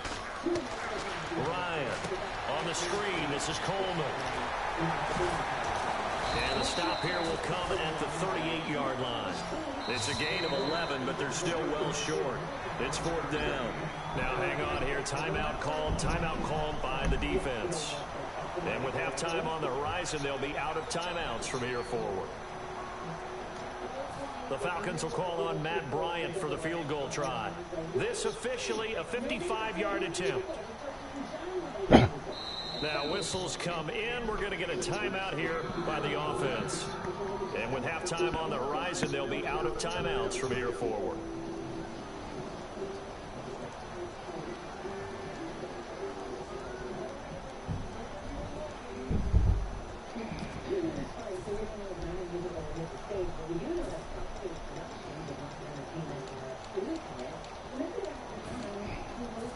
Tough ask here. They're going to go for it on 4th down and 9. 1 receiver left, 3 to the right. They're going on 4th down. It's Ryan looking deep downfield. And that is incomplete. 2 seconds left on the clock. And out now come the Cowboys. And from this spot in the field with the clock where it's at, you think we're just going to see a knee and that's it? And I think in this situation, that's the proper play. But we do know there's some risk takers out there that may want to take one more shot before the clock runs out. And they line up now for what will likely be the last play of the first half. They'll put 2 receivers left, 2 to the right.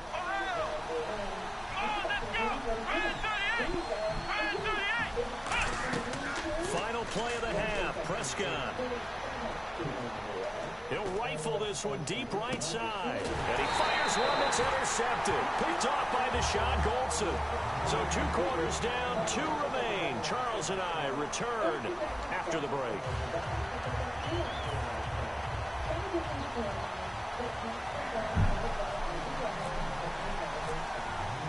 So both teams have their marching orders, and we'll get going again here in quarter number 3. That'll be taken in the end zone. And he'll get across the 20 before he's brought down at about the 23-yard line. Atlanta now coming out on the field. There are 0 points on the scoreboard for either side. It'll be interesting to see what adjustments were made. The defenses have obviously been great. So if you like defense, this is a classic game. This is what you're looking for.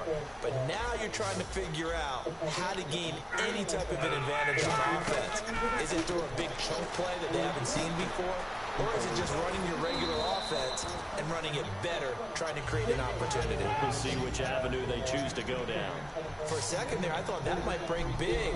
Screen pass. Looked like it was coming together. Looked like there was an opening.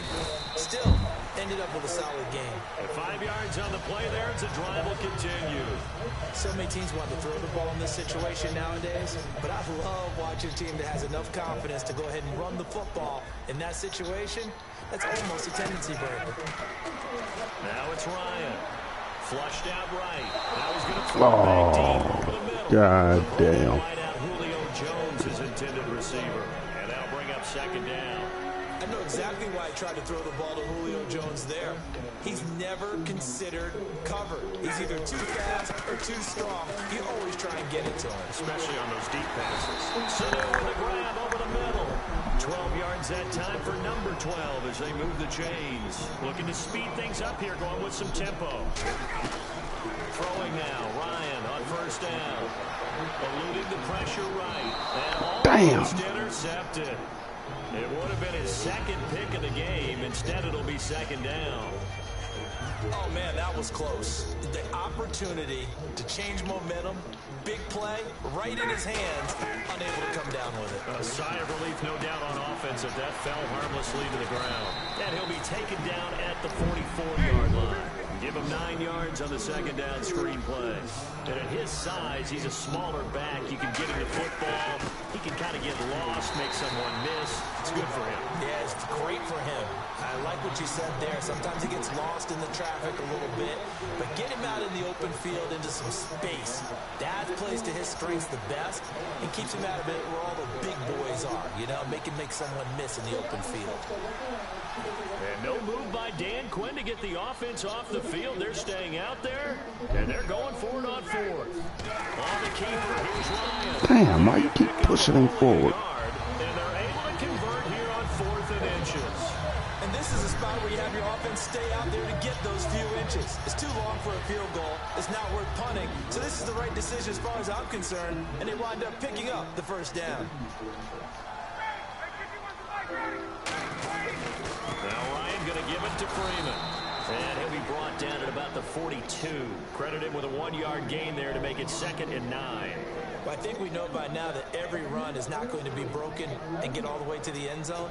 But these short ones still have their value. You can still set up your play action and throw the football. You control the clock because you have the ball and they don't. And often the physicality sets the tempo for the game. Now they'll throw it with Ryan. And his throw here is incomplete. Pretty good coverage there, and both of these defenses, they've had good coverage throughout this one. No doubt about it, and in today's NFL, where we're used to a bit more scoring, this feels almost like a well-pitched game in baseball on both sides, where the tension continues to build. Who's going to make the big play? On 3rd down, Ryan. And finding the tight end Hooper. So they're going to come to the line what the here. Fuck, I ain't challenge shit. On 4th. So they're challenging the The spot. fuck out of here. Hold on, cuz. Got a piss. To help control damaging inflammation and is clinically proven to be an outcome.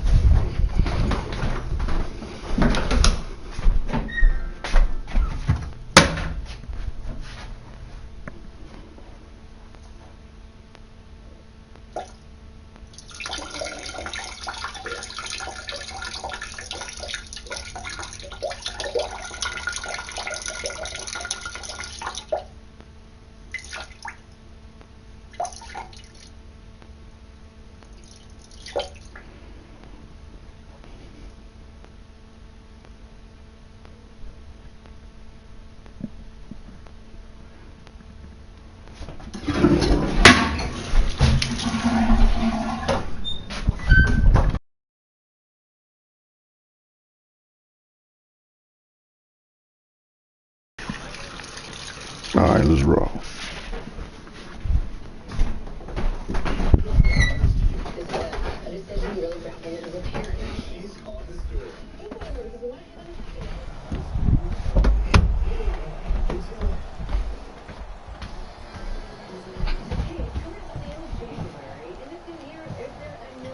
Oh, shit.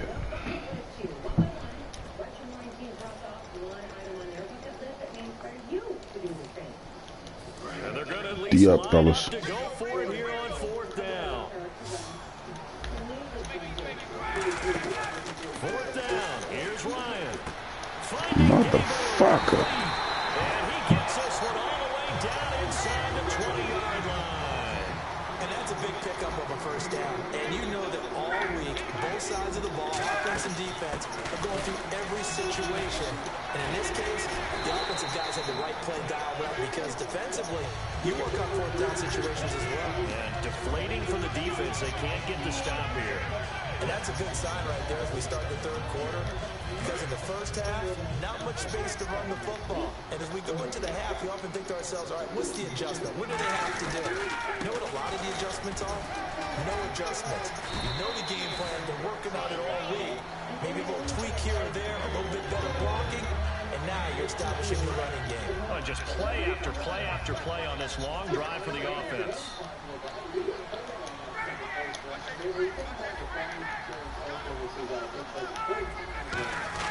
They'll look to run with Freeman. And he's going to get this back to the 3-yard line and no further. Calling a gain of a yard as they get a little bit closer here. It's 3rd and goal.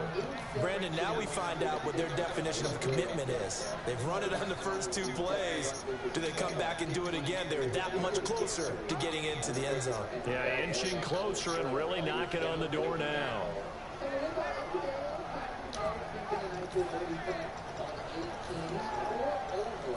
They've gotten it down to the 3, but now this is 3rd and goal.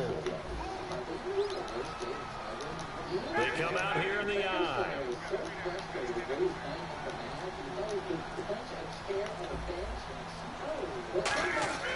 On 3rd and goal, Ryan. This will be caught at about Good shit. and he is into the end zone for a Falcon touchdown. Devontae Freeman, a 2-yard touchdown grab. It's good, and that gives the Falcons a 7-0 lead. And the Falcons will add on to their lead. Now after the touchdown, it's Bosher to kick it away. That's fielded in the end zone. And he'll wind up about 4 yards shy of where he would have been if he'd taken a knee, as they'll start at the 21-yard line. A look at the offense now here, coming back out on the road for their first possession of the second half. They trail offense, first time to touch the ball in quarter 3, and we'll see what they can do. And I can't wait to see what they have planned, because some teams script to start a half. Other teams just go, okay, these are the sequence of plays we want to run. These things worked well for us. And sometimes they throw in that big chunk play right away. Shocker. Try and get after them early and try and create a big play to give themselves some momentum. See what they have up their sleeve. Again, we'll see the pistol here. This is Elliott. And he's got some space here. And he's brought down, getting this one up to about the 35. A really nice pickup of 14 yards, and it moves the sticks. A tough run by Ezekiel Elliott, the 4th overall pick in the 2016 draft. If you watch tape of him in college, you saw plenty of those runs, because I know the highlights showed him in the open field breaking away from people, but that's how he wore down defenses, those exact type of runs. Just a yard on the first down carry, so it's 2nd and 9. Back now in Atlanta. It's the Cowboys in possession of the football, but they trail here as we begin the 4th quarter of play.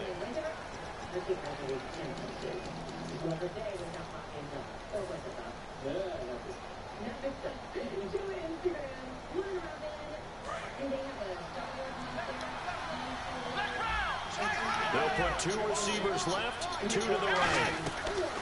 A 2nd down throw for Prescott. And it's incomplete here. When everything is in sync on defense, that means everyone's communicating really well, and sometimes it's non-verbal. They just know that when a receiver's in one spot, this person may have him, and he's in another spot. The next next defender may have him. And they've squeezed the passing lanes down to where it's so difficult to find an open area to deliver the football. They've made it tough on him all game long. He's got a man. It's Williams. And the play goes for 19 yards. Gives him a new set of downs. And quickly, they get to the line. Well, we're used to seeing the guy that you consider the number one receiver double covered, but how about this guy? He's double covered and finds a way to make the play for a first down. That's how you increase your Madden rating, right? No doubt about that at all. And you know something? I will hear about that from him soon. Maybe just a lack of concentration there as he couldn't haul it in. And when you're going across the middle like that, you know, he's running that drag route, you are conscious of all the bodies and the traffic in there. But let's face it, if you're going there, you might as well come down with the football and absorb whatever else happens after that. Give him 12 yards on that one. It earns him a fresh set of downs. Obviously, this has not been a banner game throwing the football. So what you got to do, you got to kind of down focus, don't you think? Find the tight end, take some easier completions. The interception last drive there. He hits the reliable target.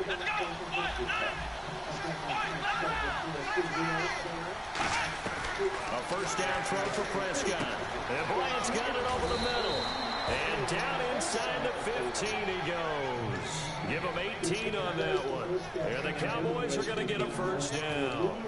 Quick pass play there on the slant, Charles. Works out well for the offense. The offense loves it. The defender hates it. Hard to get through the body of the receiver to get to the football trying to cover a slant. And he is met at the line of scrimmage, and he goes down right there. Calling no gain on the play, and it'll be second down. So nothing there, but maybe you blame that on the blocking. Yeah, at some point you got to win at the point of attack, and on that play, that was all the defense. They made it happen. To throw is Prescott. And a quick throw here, that's complete.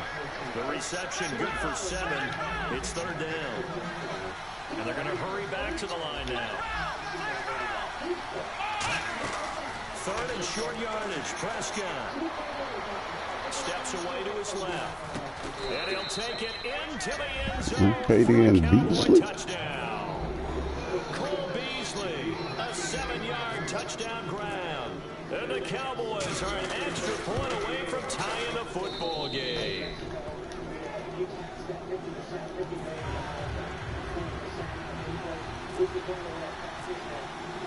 So here comes the kickoff now, all even here in this fourth quarter. This is fielded a couple yards deep. They'll bring it back to just about the 25, call it the 24-yard line. Atlanta now coming out on the field. And that last drive, so effective in the passing game, resulting in a touchdown. Maybe not many people were focused on the trenches. There was good protection there. Excellent protection. So now defensively, you've almost got to get down to those starters blocks like you're a sprinter. Get lower than those guys on offense and find a way to roar through them or around them to get into the face of the passer. Easier said than done, though. Way easier said than done. But they got to try something because right now they're just cutting them to shreds. And this is going to be intercepted. Picked off by Brandon Carr. So how about that for a switch? We're in the fourth quarter and it's a tie game. You've got to take care of the football here. Tried to dot me up early. I can dig it. And everything is flipped in the other direction. In the red zone this I can time. dig it. Let's go, Cowboys. First and goal. Defense with their backs against the wall. This shit. Comes up short of the goal line as he'll get a yard down to about the 1. He gets it halfway there with that run. I think you play up-tempo, get right back on the line of scrimmage, and hammer at him again. They come out here in the offense looks to punch it in here from the 1 on second. What the fuck is y'all doing? He's unable to get in. They stop him at the line of scrimmage. They'll lose a yard, and it brings up third. That almost felt like the defense said, he is not getting Good in. D. And now a timeout defensively by the Falcons. It's just their first. They'll be down to 2 remaining as we step aside. Let's go, Dak. They come out with 1 back and 3 tight ends. Third and goal now. The defense. Good fucking defense, cuz. Down after a loss of 1. Gotta give a lot of credit to the defensive front there. They held their ground, pretty much stoned them on that play, and ended up creating a lost yardage play. Yeah, drop them from the 1 back to the 2.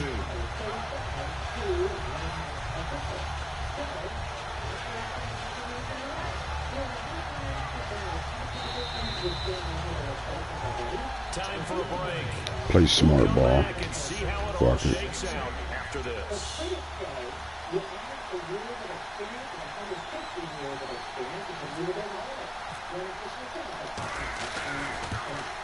And Bailey able to knock it through. And they have taken fellas. the lead here in the final 2 minutes. Now then, it's a big kick right there to give them the lead in the fourth. But, Charles, there is still time left for a final drive. Brandon, you know they would have liked to take the clock down just a little bit further, at least under a minute or so, but this was not over yet, especially since they just need a field goal. Yeah, here now come the Falcons. And last time, 1 play interception, so this offense, they should be fresh. That's a good way of putting it. And I can't wait to see what they decide to do with play calling, because a 1-play drive where you throw an interception, a lot of people think the very next time out, run the football, don't give them a chance. Maybe play action. I think maybe you go play action, show your quarterback, get a little confidence in it, and let him fling another one. And now it looks like they're going to be in the hurry up. I'm going to show my age here a little bit. We used to talk about running backs catching Good shit. God damn. Motherfucker. So old. You're only 65. Absolutely love the run right there. This guy's known for his quickness, but also for his speed. He's able to get to the second level almost before you blink if you give him any type of blocking. Always talking about slot receivers. They're usually known as quicker than fast. In this case, we got a guy Damn, good shit. and he used it to great advantage. 30 yards on the pickup there. And that leads to an Atlanta first down. So after that big gain, let's see what else the offense has up its sleeve.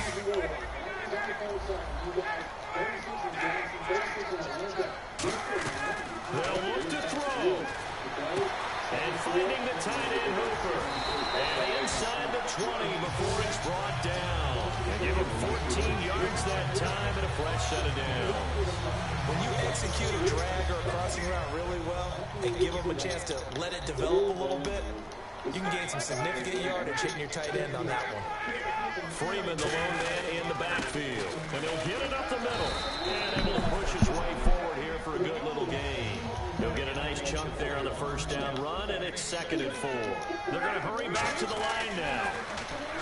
Back to throw. Forced out to his left. Good shit. As a result, the drive continues. Now hold everything here. We're going to get a timeout by the offense. That'll leave them with just 1 remaining in this 4th quarter of play.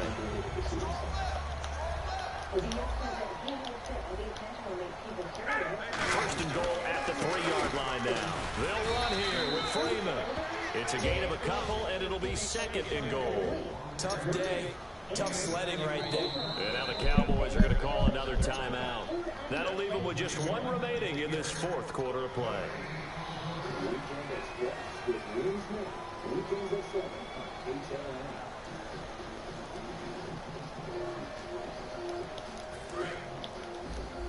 Here comes the D swarming to the line. They come out with 1 back and 3 tight ends. It's Coleman here. Good shit. He's across for the touchdown, and it's likely the game winner here in the closing stages. I think what we just saw in that drive, partner, is great practice, preparation, and poise. Not only did they score with little time left for them to retaliate, they chewed up enough time along the way while still getting the yardage they needed. That was an impressive drive. Very methodical. Now, barring something crazy on the kickoff, they got this one. Whitehead, the return.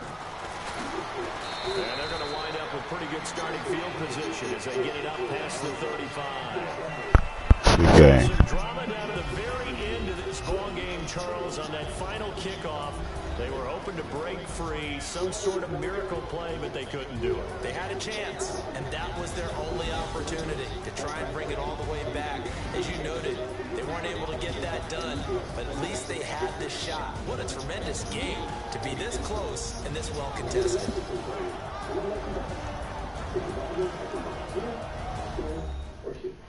And it's also good to know that if I book it here, I pay the lowest price for this hotel. Hotel Trivago. Smooth, easy strokes. When you're raising a child, be soft. When you're doing it alone, be strong. Life takes softness and strength, which is why we make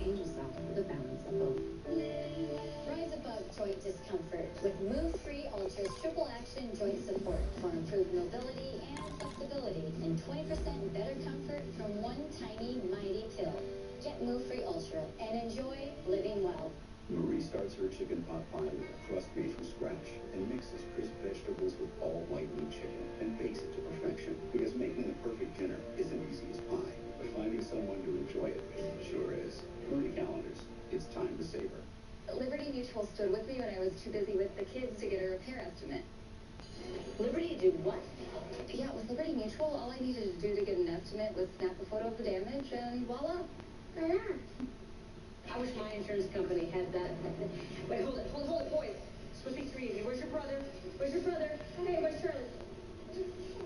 Charlie? We could leave worry behind when Liberty stands with you. Liberty stands with you.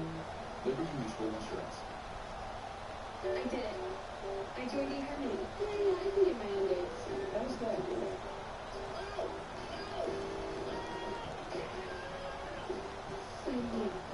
Stop waiting. Start communicating for free today. As the one who's always trying to beneath the duvet, I'm begging you, take gas X. Your close answering isn't restlessness. It's gas. Gas X relieves pressure, building up discomfort in minutes. So we can... Hello, everyone. I'm Larry Ridley, and this is the NFL on EA Sports. Confidence is never a question when it comes to wide receivers, and these two are no different. It's Bryant's Cowboys going up against Nelson's Packers. With that, let's get you up to Green Bay, Wisconsin, where we welcome in our commentators, Brandon Guy and Jim Davis. Thank you very much, Larry. We are here on a beautiful afternoon for football. Today, we've got a good NFC matchup on tap between the Dallas Cowboys and the Green Bay Packers.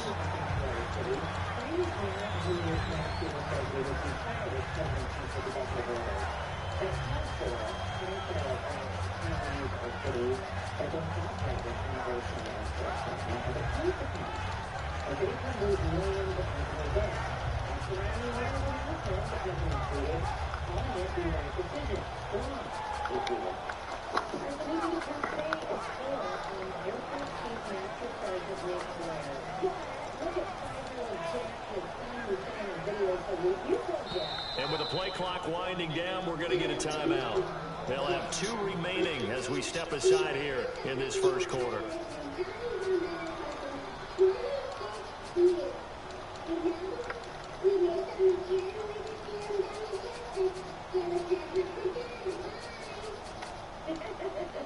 What a good job you did.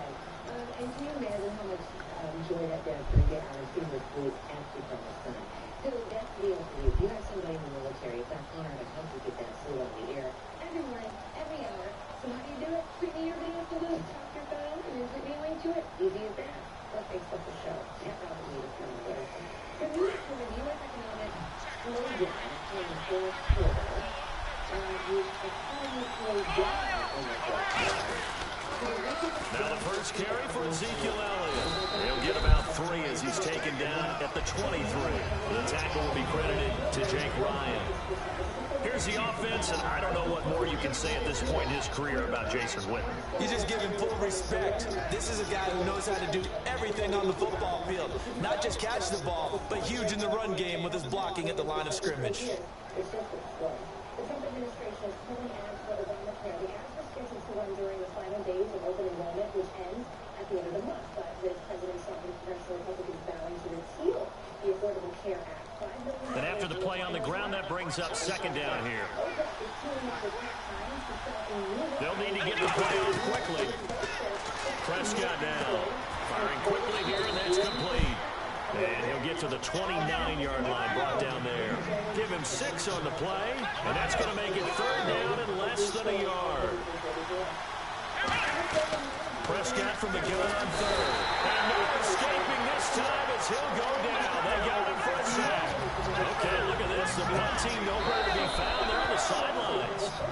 Offense going to go for this on the opening drive. And now a timeout coming from the defensive side for the Packers. They'll have 2 remaining as we step aside here in this first quarter. They'll break the huddle here and go for it. This is 4th down. On 4th, they do snap it to Prescott. Quick hitter here, it's complete. Give me that. Surprising move here. Get the fuck out of here. And the Packers are going to get the football back in excellent field position.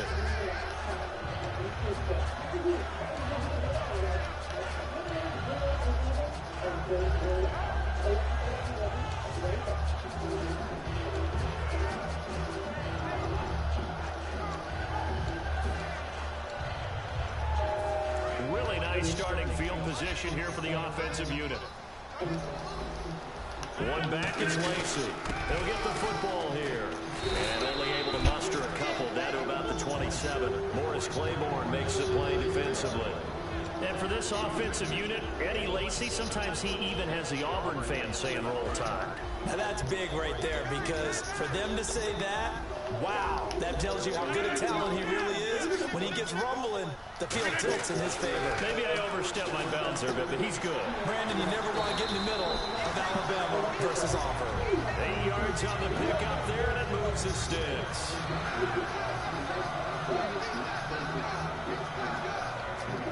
First down and 10 now for the offensive group.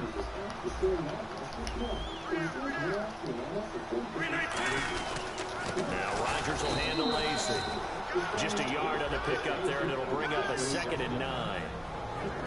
And a look at the defense for the Cowboys. Morris Claiborne is a former first-round pick at quarterback with skills that can match up with anyone when he's at his best. On 2nd down, here's Rodgers. Steps away. And that's incomplete. Jared Cook, the tight end, was the target. And it's 3rd down. It's always tough for the guys throwing the football when they think they've got a completion and the ball's almost there, and then someone sneaks a hand or two in and bats it away.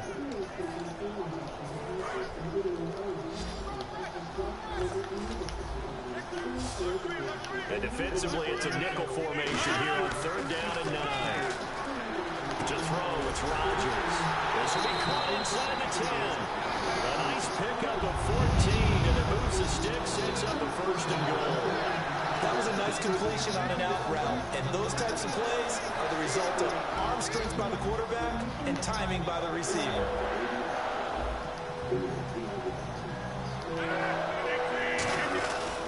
They'll try to pound it in with Lacey. And the D not yielding much there. He's only going to get a yard to about the 2. Looking at this now, you got a couple more cracks here this close. Sneak it. I don't think you even go into a huddle. Just line up, snap it, and fall in behind those guys into the end zone.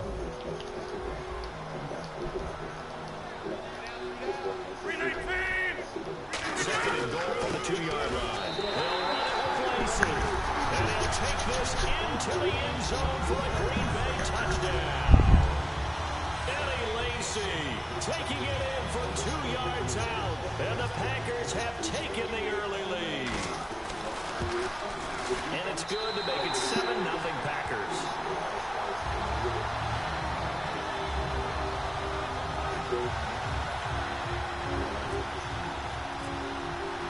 Now after the touchdown, here's Crosby to kick it away. That'll be taken in the end zone. And he will be brought down here at about the 17-yard line. And now Dallas gets set to take the field. And last time out, went for it on 4th down. Turned it over, gave him great field position, turned it to 6 points, so they've got to recover here, Charles. It's amazing what one decision can do in the chain of events, right? The decision to go for it on 4th down, it caused every bit of it, but it showed confidence. Hey, I've got confidence in you guys. Go pick it up for me. Didn't happen. Also showed confidence in the defense. They didn't pick up their end of the bargain, so now they've got to come back out and start over and rebuild that confidence. Well, partner, I have to say they caught him in the right defense there. Nickel set, 5th defensive back on the field, and they love to run against that because now you typically get a bigger blocker on a smaller defender. Yeah, because those DBs like you, they want the interception. They're not as worried about the running play, right? Not at all. I still remember being in school, and one of my offensive line teammates used to say, boy, I'd love to come downfield and hit you little people. Good run there. Partner, your thoughts on this D-line? I love a unit that can control the run and get after the passer. This is an all-around terrific defensive front. Hard to move the ball against them on the ground, and then when you want to throw it, look out. Here they come after the quarterback. And this one caught by Dez Bryant. And getting this just shy of midfield. They'll spot it at the 49. So an excellent throw and an excellent catch there. Zone coverage, which means you just have to find the open areas in between defenders. That's exactly what happened on that play. They go play action here on first down. Bryant with a catch right side. And he's brought down. 12 yards on the pickup. And it'll be first down, Cowboys. I like that one, partner. They go back-to-back with excellent gains, and really it shouldn't be a surprise who they were throwing the ball to. He's their best guy. Yeah, we knew that they would get him involved early. They're doubling down on getting him involved early. Don't be surprised if they come right back to him again. They haven't shown the propensity to be able to stop him. Sitting alongside Charles Davis, I'm Brandon Gaudin, as it is Cowboy football to begin quarter number 2. They've got a second down and 8 to start things out.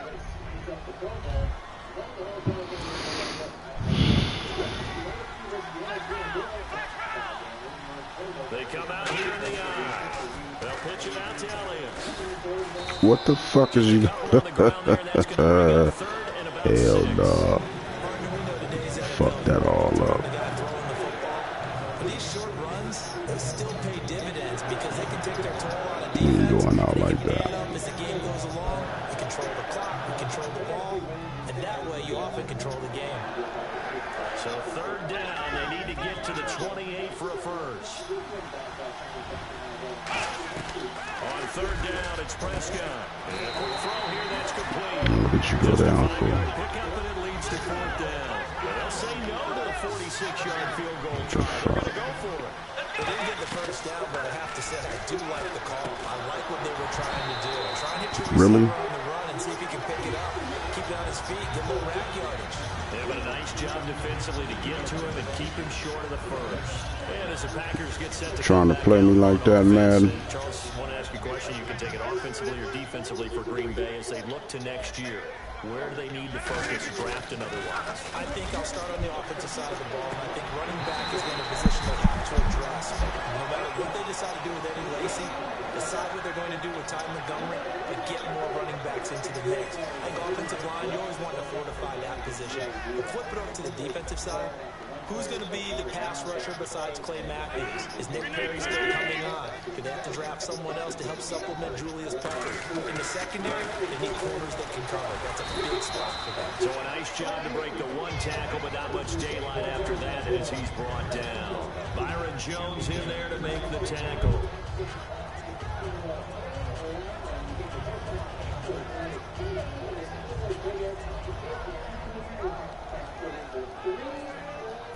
And they still need 8 yards for the first here on second down.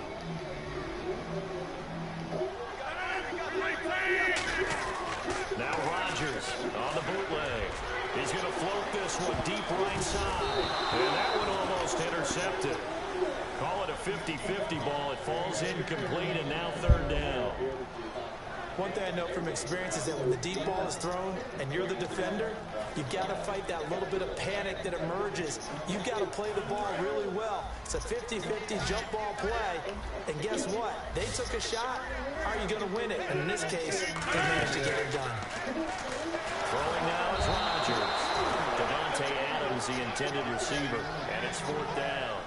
Not too many things get to a quarterback of this magnitude, but I think it's safe to say that pressure can get to any quarterback. He's obviously a great franchise quarterback, but felt the pressure, threw it incomplete.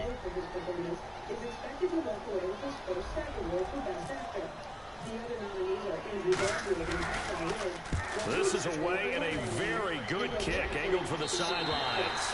And it's out of bounds. Now we'll see what the side judge says. He says out at the 8-yard line. The offense for the Cowboys now working their way back onto the field. And on the last drive, they were in field goal range. They just opted not to kick it, didn't get it. How does that change the mentality this go around? I don't think it changes much for the head coach because this is what he preaches all the time. Attack at all times in any spot on the field. And he likes touchdowns, not field goals. Now, your field goal kicker, you got to make sure you nurse him through and say, okay, don't worry about it. When we need you, you got to be ready to go. And the team, of course, loves to see points on the board. So let's see if it changes a little bit if they're in the same spot again. Yeah, we'll see what the decision is here if they get to that spot. Firing quickly here, and that's complete. And he'll be taken down, but not before he gets this football out shy of the 30 to the 29. Well, coaches always talk about finding balance on offense. I don't think you get much more balance than this. Big-time run, big-time pass. A 1-2 combination. Looked pretty good. How about that? Let's see if they can continue to take that kind of a punch, though. Here's Prescott. And it pops free. The collision there jarred the ball loose and brings up second down. Brandon, one thing we run into in sports all the time is people discussing whether teams achieved all that they can achieve. And for the Atlanta Falcons in recent years, I think a lot of people thought they were underachievers. They erased that with this year's playoff run to the Super Bowl. Last year had the hot start to the season, petered out, and just when they've been able to get to the playoffs, haven't been able to get over that proverbial hump. I think they're over that hump. Yeah, I think in this recent run, and this is what I'm talking about maybe since about 2005 or so, they did have one NFC Championship game appearance against San Francisco, but many thought they should have won that one. Now they're on to the Super Bowl in 2017. So here we go, 1st and 10 now. They'll put 2 receivers left, 2 to the right. Now a play fake. And no escaping this time as he'll go down. They got him for a sack. Nick Perry from that outside linebacker spot. He's able to get in there for a loss of 9. And the 2-minute warning lurking. This will probably be the last play before we hit it. Yeah, they want to get themselves in position to score in this last shot before the clock hits.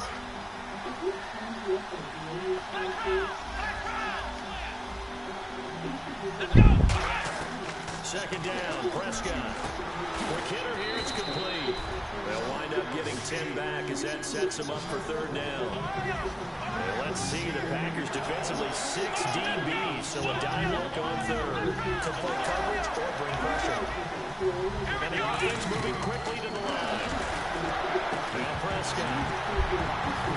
And he couldn't hang on to it through the contact. Incomplete. Looked like they had an opportunity for a big play across the middle, but he didn't have the concentration and focus necessary and dropped it before he could haul it in. That's terrible, fellas.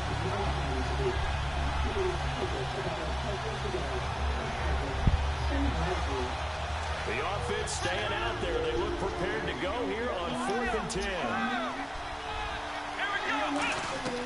On 4th, they do snap it to Prescott. He completes it to Bryant. And a broken tackle helps lead to a 1st down gain. Call it an even 20 yards on the pickup. And on 4th and long, somehow they're able to keep the drive going.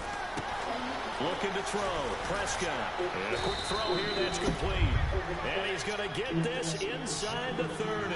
It's a 10-yard pickup, and it moves the chains. And now they're in the hurry. Prescott on 1st down. Good D. Complete. He was looking for Terrence Williams that time. And now it's 2nd down.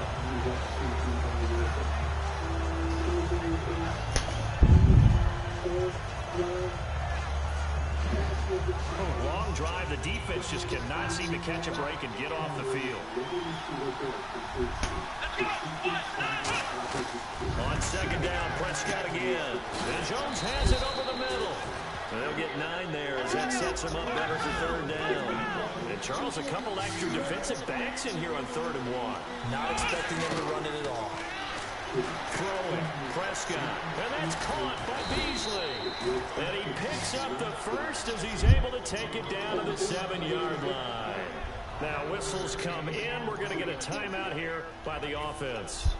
So that means they're down to 1 remaining here as we head toward halftime.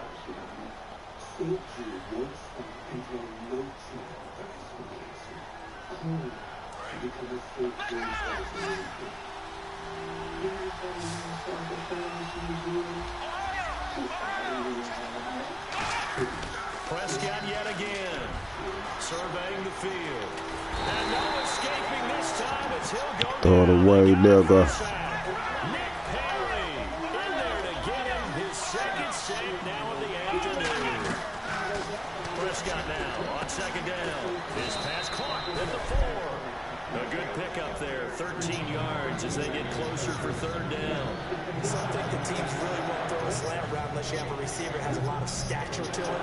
But sometimes the little guys, they get lost in there. People can't really locate them, and they run that quick cut on the slant, and oftentimes they can turn it into big plays. Prescott on 3rd and 2. That's caught, hit the 3. And this will result in him losing yardage. Back to the 3. Now everything here, we're going to get a timeout by the offense. And with halftime on the horizon, they'll be out of timeouts from here forward. And Bailey able to knock it through. And they are on the board, but still trailing. It's 7-3. So they're still down, but they are able to salvage 3 here heading into the lockers. This is what you work on from the beginning of training camp. Heading into the half, put some points on the board. No matter what the score says at that point, you've accomplished what you set out to do. We have hit halftime. Still 2 more quarters to go. We'll take a timeout. We'll be back after this. You're watching the NFL, and it's on EA Sports. It's in the game.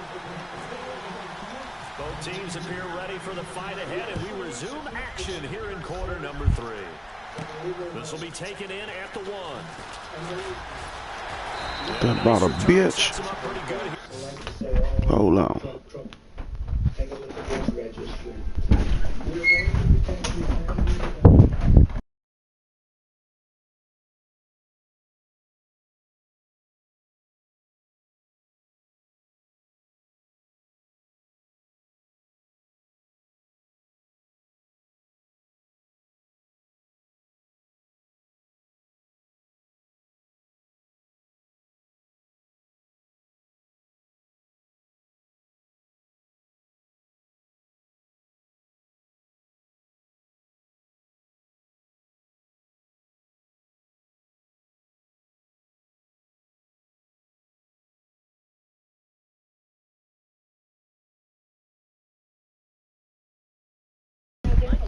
Let's go. Yourself as being smart as a boy?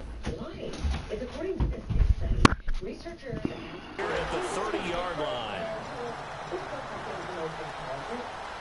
girls who are older than the age of 6 tend to pick the male picture. Researchers say eventually down the line they'll find down girls who choose enough ambitious careers. It's unclear where that came from in terms of school status. But for your sake, hands in the video, at least to believe.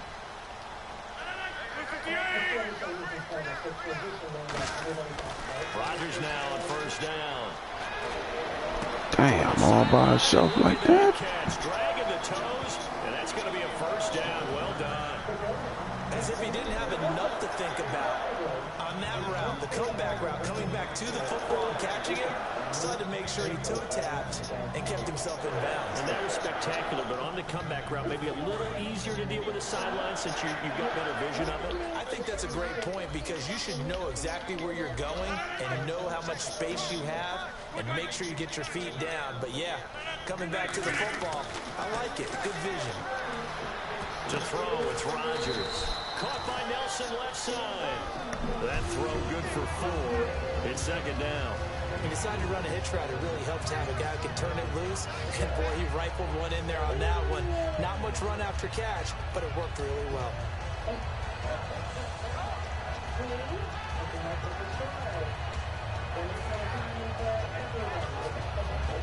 And they're 6 yards away from picking up the 1st here on 2nd down. One back is Lacey.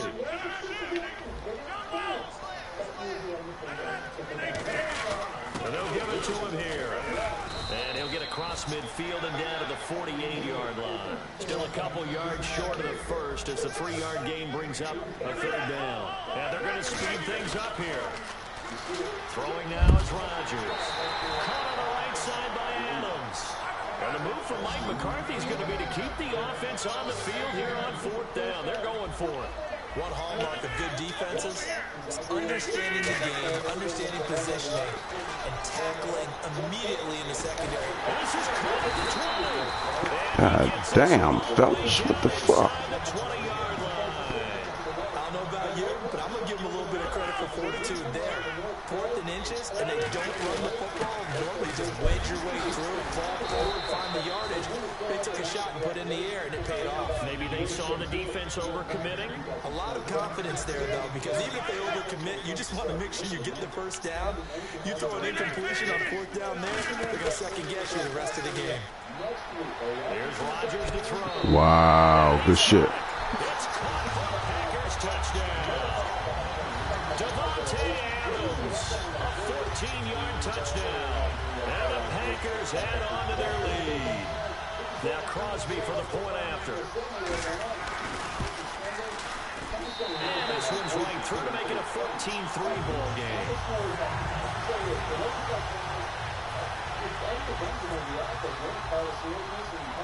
Now after the touchdown, here's Crosby to kick it away. Fairly short kick, taking it to 14 here. And they're going to start this drive in pretty good shape as they get it up past the 30. A look at the offense now here, coming back out on the road for their first possession of the second half. Uh-oh, we need to fire up.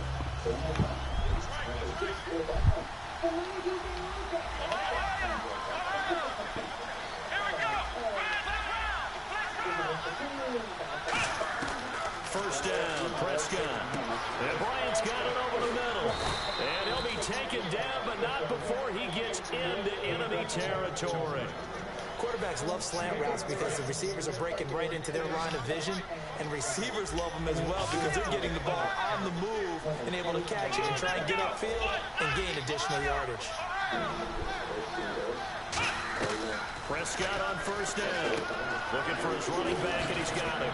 And he gets this inside the 35-yard line. It's a gain of 14 there. And the Cowboys are going to get a first down. We always talk about having to read defenses and how complicated that is. Well, this was an excellent read. Read the pressure and got rid of the football before it even got to him for a nice game. And when they're blitzing like that, running back usually a good spot to go with the football. Without a doubt, because he's right in your sight line or he's near you. So you're able to just get it to him easily. And once he gets in space, that's usually a good matchup for him. It's going to be knocked away and incomplete. Help me out, partner. Was that incomplete? That was on a deep ball to Dez. And that's a surprise. The way he attacks the football in the air, it's always surprising to me when he doesn't complete a pass like that. Second down following the incompletion. They'll put two receivers left, two to the right. Throwing again, Prescott on second and 10. Now left side here to Bryant. And he gets this one all the way down inside the 15, just shy of the 10. Looking to speed things up here, going with some tempo. Hike the fucking ball, man. Prescott looks to throw on first. This will be caught at about The fuck? and he is into the end zone for a Cowboy touchdown. Their dangerous wide receiver, an 11-yard touchdown. And the Cowboys draw a bit closer. Because Jose was an executive at Hertz before he was a big executive, and he had dinner post Jose, and then the two different Menendez. And they will line up now for the two-point try. In between the Jose toss, so the first one They'll look to throw. And no, Good shit. Incomplete. So the two-point conversion, no good. Protection was great. He had time to set up a campsite. But in the secondary, though, they were ready. And I think that in most places on the field, if you have that much time to throw the ball, someone's going to shake free and you'll find an open receiver. But condensed, near the goal line, on a two-point conversion, all that extra, there's not any extra field. So it kind of closes in on them, and that allows you to cover a little bit better. D-up.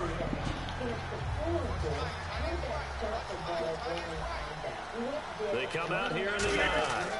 They start the drive on the ground with Lacey. No gain on the play. It'll be second down. Boy, that's a lot of sirloin steak to be taken down for no gain, partner. Are you trying to suggest that he is a huge man? He is not just a big man, a huge man. Big boy. Well, how about the credit then for the defense to be able to chop that big tree and put him on the ground? I know back when you played, it took 4 of you to take a guy like that down, right? Well, that's for sure. And then you know what else? I didn't want to challenge him at dinner either. Now Rodgers on the bootleg. He finds Randall Cobb on the completion. Come on, Bella. You gotta come on up faster. For number 18. Love the call by the offensive coordinator. This shit. Recognizing the situation very well, calling for the play action pass and completing it.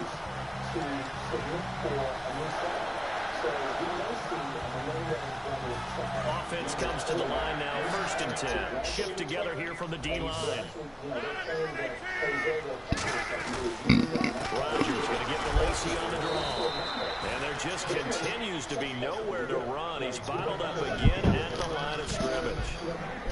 Well, there was no blitz. That was just a draw play that, to be frank, didn't fool anybody. Did we hear the entire stadium screaming draw? It felt like everybody was all over that play, and the defense won that battle. Offense looking to avoid a 3rd and long. It's 2nd and 10. One back is Lacey. Off the play fake to Lacey. Here's Rodgers. Deep drop. He's Don't get that nigga all that damn time for real. A nice hit. What the fuck? And brings up 3rd down. Sure, that pass was incomplete as they made an attempt to get a big one downfield, but that's okay because the second part of that is if you don't get the completion, at least you've told the defense you're trying to stretch them out a little bit, and they may have to change accordingly. Rodgers now to throw. I need you to pick that off, player. He was looking for his tight end, Richard Rodgers, that time. And 4th down coming up. Let's go ahead and try and get into the body and the mind of the linebackers. Yeah, I know they're bigger and stronger than I ever was, but in this situation, they understood what was going on as much as the offensive guys. Because the offensive guys always taught, find the 1st down sticks and make the play. Good punt. Defense, what do you want to do? Guard the 1st down line. Make sure Good they don't fucking get there punt. and tackle them in front. They were able to drop in their zone coverage, figure out where the 1st down line was, and end up making the play, swatting it away so they couldn't get the completion. And tough starting field position here. They come out here in the eye.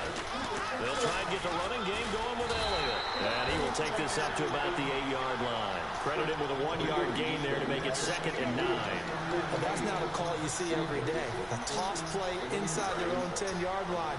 Takes a little bit of brass right there, and they're able to get Blaze time. Back now at Lambeau.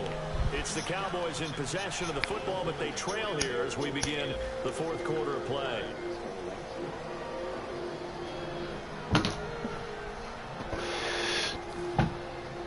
Second down, 9 yards to go. They'll put 2 receivers left, 2 to the right. Here's Prescott. Oh, good D. Complete, almost intercepted. I see you lurking. Picked him off yet. I see you lurking. But instead it's 3rd down. Good D, good.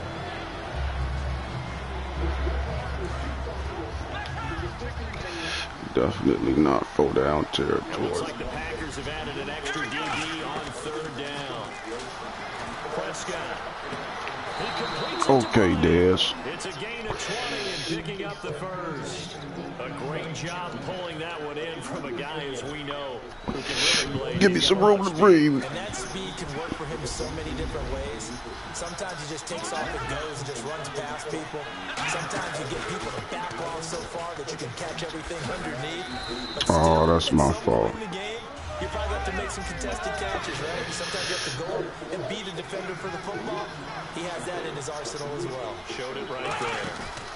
Again, it's Elliott. And the hole closes quickly. He gets it across the 35 I'm fucking up. 36-yard line. Give him 4 on the carry, and it'll make this a 3rd and about 2. If you're a football guy, that's a pretty run because everyone is in sync right there. Obviously, You know they coming. How about the people up front?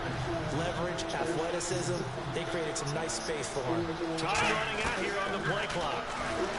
Now Prescott. Oh, a strap for the football, and he's going to come down Okay, then, that's what it comes through for a nigga. Des Bryant, 63 yards. And the Cowboys have taken the lead here in the fourth quarter. Well, you know he can be explosive, and he's ultra explosive there on the fly route. And you know how many times we've talked to coaches and we've had quoted back to us, well, you know something? When you execute really well, it doesn't matter if they know it's coming or not. Well, sometimes athleticism beats you as well. He just took off and went. That's almost like one of your turkey bowl games, isn't it? Just go long, man. I'll hit you. And it worked really well for them. All right, so the Cowboys will go for two here. Damn. They'll try and throw for it. And this one's caught. And their fourth quarter lead grows by a couple more. So that effort gives him a 3-point cushion and guarantees that a field goal going forward won't be. Way the audible, baby. Way the audible. Because that's all you care about. Not getting beat at this stage. At least give your team a fighting chance. Bailey now to kick it away after the touchdown. Set to return, this is Jeff Janis. And a nice return sets him up pretty good here at the 30-yard line. And Green Bay getting ready to go as they take the field. And last time out, they had to punt the football away. Anything positive possibly to take from that? There always is when you're punting the football away. It doesn't sound like it because you're giving it up, but you've avoided a mistake. At least you didn't turn it over. You didn't turn it over, right? You're giving your defense a chance because you're punting. Oh, good shit. Good shit. Damn.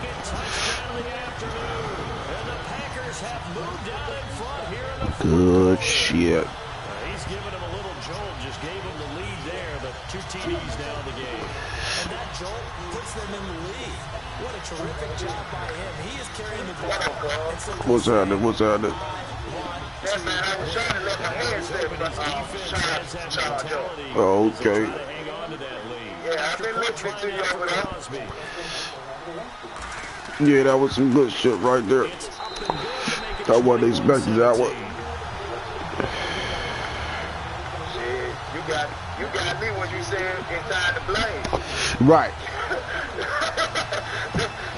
That's what he was. Mm-hmm. Yeah. I'm after replays. That motherfucker gone now. That's fielded in the end zone. Come on, we gotta play some deep. Oh, god damn. Ah, nigga got stuck. Let's go. That fucking field goal hurting me right now, though, too, though.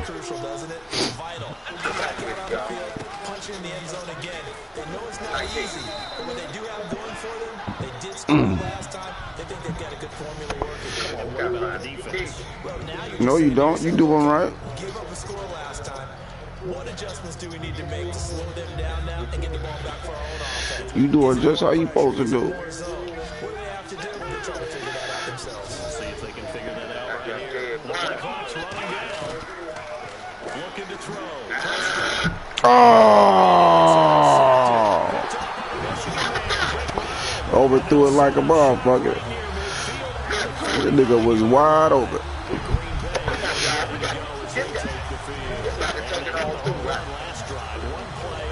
Damn.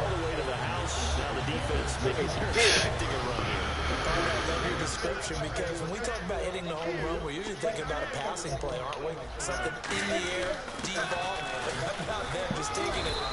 We ain't gonna let them get none of that off. Back out. Now they've established this run game. The play action pass could very well be open. In this situation with the lead fourth, You got to put it back up in the air. on the ground, I'm sure. That's just smart football, but you know the defense has to know it as well. They've got to stop them here. So now we're going to see that loading the box in a big way. Go ahead out. Go ahead out, my nigga. My nigga. I appreciate that. Now third down. The pass for negative D up. obviously no good. Maybe shouldn't have D up right motherfucking now. We were seeing it at the same time, weren't we?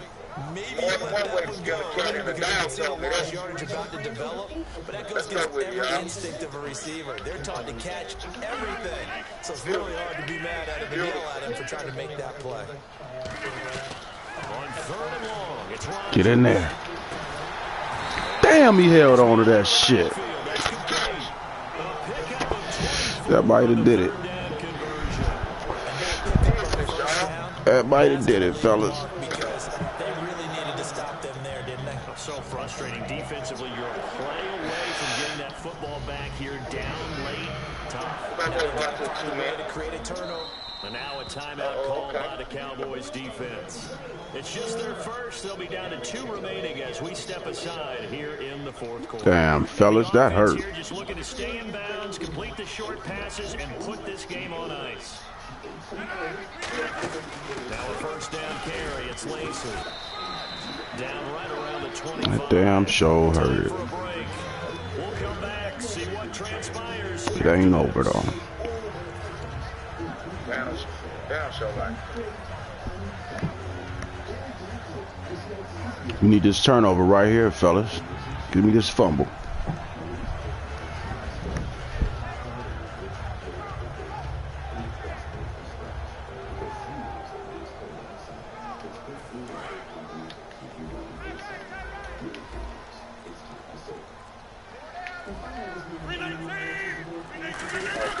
On 2nd down, Now the Cowboys are going to roll another timeout. With just 1 remaining in this 4th quarter of play. When the defensive line controls the offensive front the way we just saw there, it doesn't allow any of the offensive linemen to leak downfield and get to the linebackers and block them on the 2nd level. You end up with the type of play we just saw. Linebackers didn't have to fight anyone off, didn't have to knock anyone to the side, didn't have to elude anyone trying to block them. They just saw the play, ran to the ball, and finished things off. Right here. Looking good. Looking good back there. To throw is Rogers. Fuck. Good shit.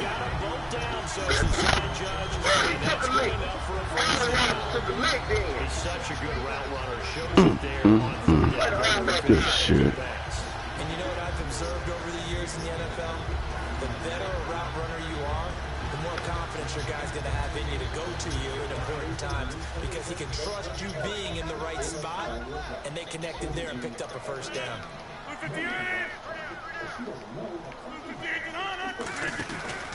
Rogers with a give. It's Lacey. It's a 6-yard gain on the ground, and that'll make it 2nd and 4. Damn, fellas. We apologize. Yeah, good game, cuz. Can create his own space and break a tackle along the way. We was doing all right this morning. I'm 2-2 on the ranked game. 2-2 on the ranked game. I should have quit while I was ahead. I be doing that shit too. I do that shit too, Carl. I ain't lying. I did that last night. I was on a 3-game winning streak. And I said, I'm going to play one more. I don't need to play. And I played one more. And I lost. And he'll get this one back to the 5-yard line, but no further than that. We're going to run it back again one of these days. We'll see your request, cuz. This your squad? As we step aside. Oh, okay. Okay, I got another homeboy that fuck with them heavy. Yeah, man. That's what I've been. Okay, y'all pissed me off this season, too. Ah. Yeah, we did that. I got one yeah.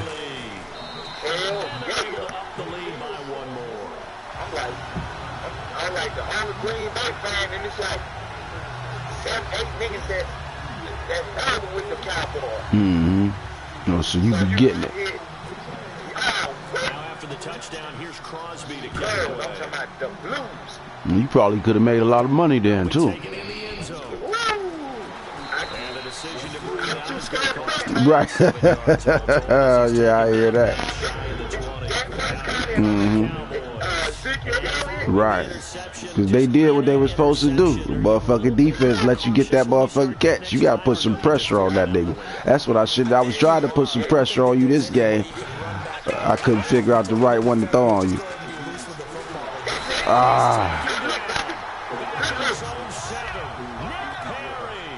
I'm going to get one more before we get off this motherfucker. Yeah, you run them all the way back if you want to. Yeah, that's cool.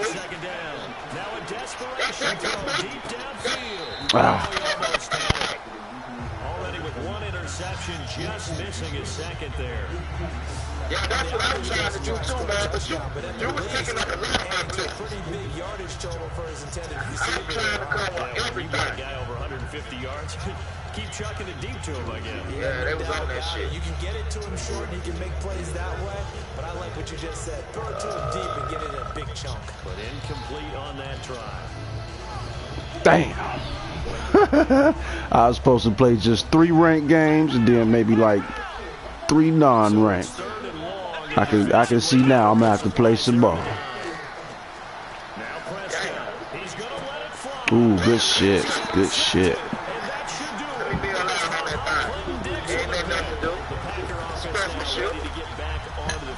I can dig it. I'm gonna have to twist me another one up, motherfucker.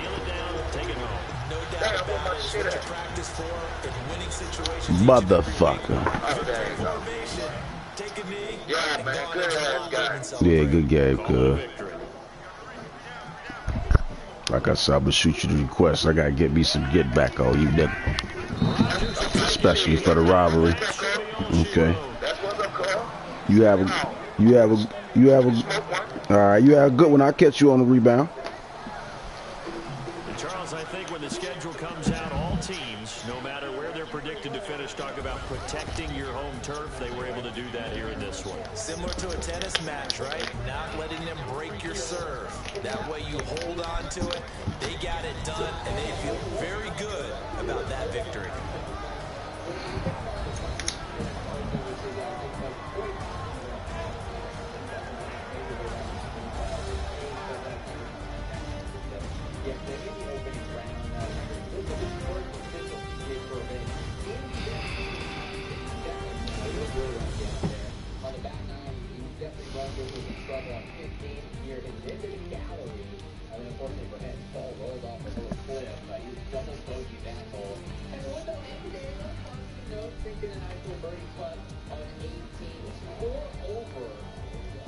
So that'll do it for my partner, Charles Davis, and the best darn crew in the industry. I'm Brandon Gaudin. This has been a presentation of the NFL on EA Sports. The Packers are winners here as we say so long from Lambeau.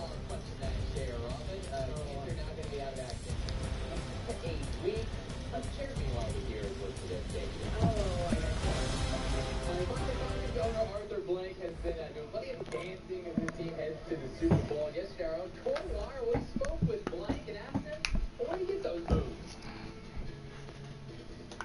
Well, it wasn't rehearsed, obviously. I got, I was in the locker room the first time, and, the players were obviously just incredibly excited. They should be. And I was excited, and everybody was dancing, and I was thinking, okay, I'm up to it, My mother was a great dancer. All the women in my family are great dancers, so all the girls in my family. So, and actually some of the boys in my family are too. So I figured, well, Dad can do this too. It's not about the style anyway. It's about the passion for it, okay? The joy. We'll see if he's got one dance left for him, or left in Houston at the Super Bowl. And there's lots of gamesmanship going on between Atlanta and the New England area right now. One gas station near Atlanta said they're not going to sell Boston-based Sam Adams beer. They have this sign out there saying, not going to do it until after the Super Bowl. #RiseUp. Well, Sam Adams apparently saw this story trending, and they responded on Twitter saying, well, won't be your only loss.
for you. Tweeted a video doing a dance this morning. Say, when the music moves you.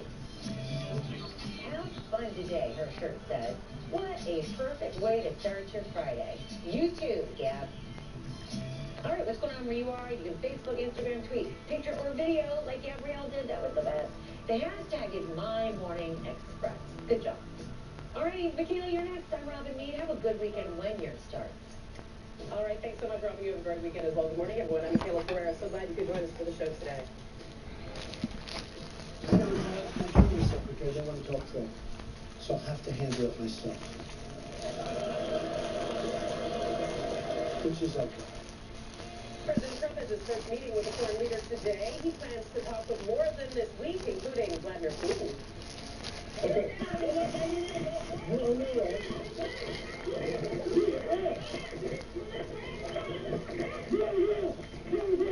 Remember that? Charges have been dropped against this Texas mother and her daughter. Now they are on the offensive with this new video.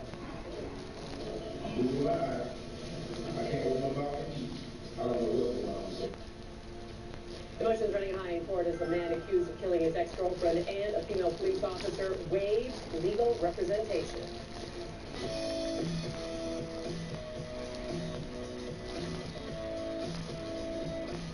All right, let's get to it, friends, on this Friday. A whirlwind week for President Trump will end with another first today in about an hour's time. The president will meet with British Prime Minister Theresa May. She is the first foreign leader to visit him in the Oval Office. They're expected to discuss ways to boost trade between the U.S. and Britain. The Prime Minister's first stop when she arrived yesterday was the GOP retreat in Philadelphia.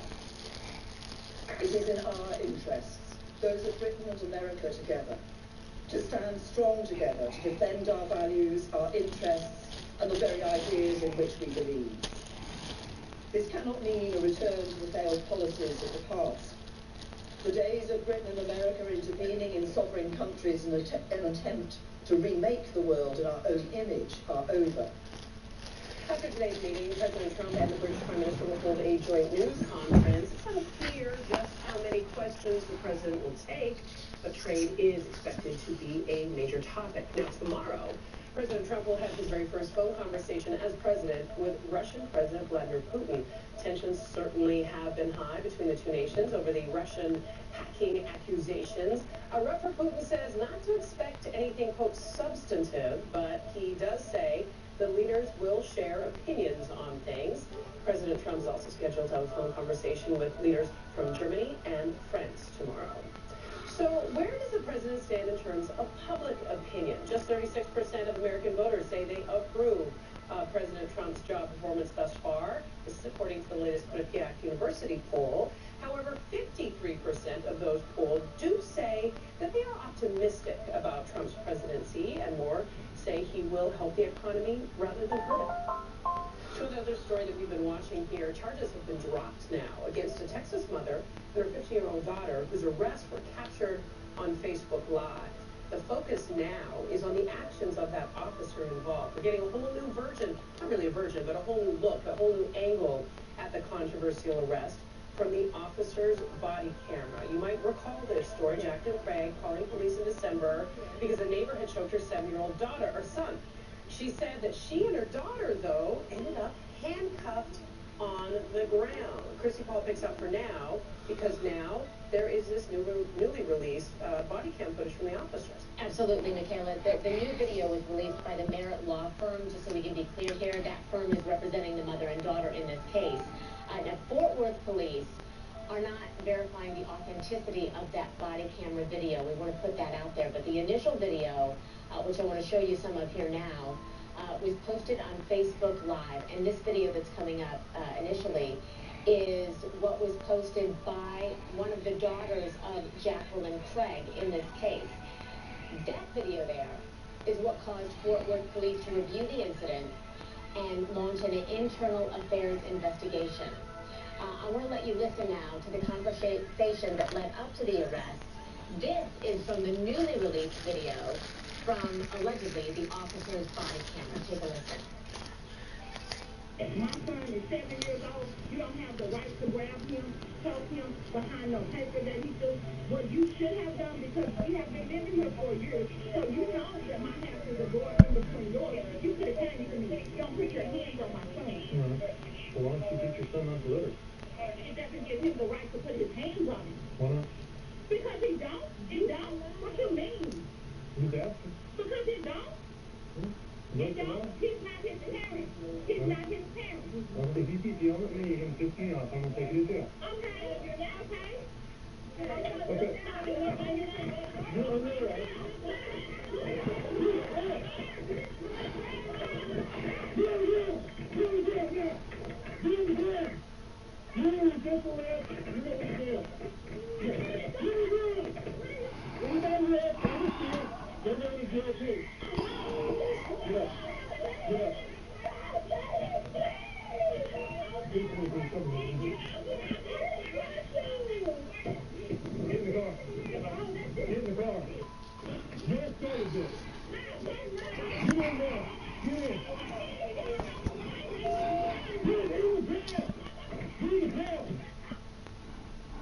I know that's really disturbing to watch, and I want to point out that we could hear, it sounded like kids crying in the background as the whole thing was happening. That was a stun gun that he had on her back. It wasn't a gun, it was a stun gun, just to be clear. But some people felt the actions of the daughter, who you saw go in between the officer and the mom, could have been threatening to the officer. So we're going to show you a side-by-side of both angles.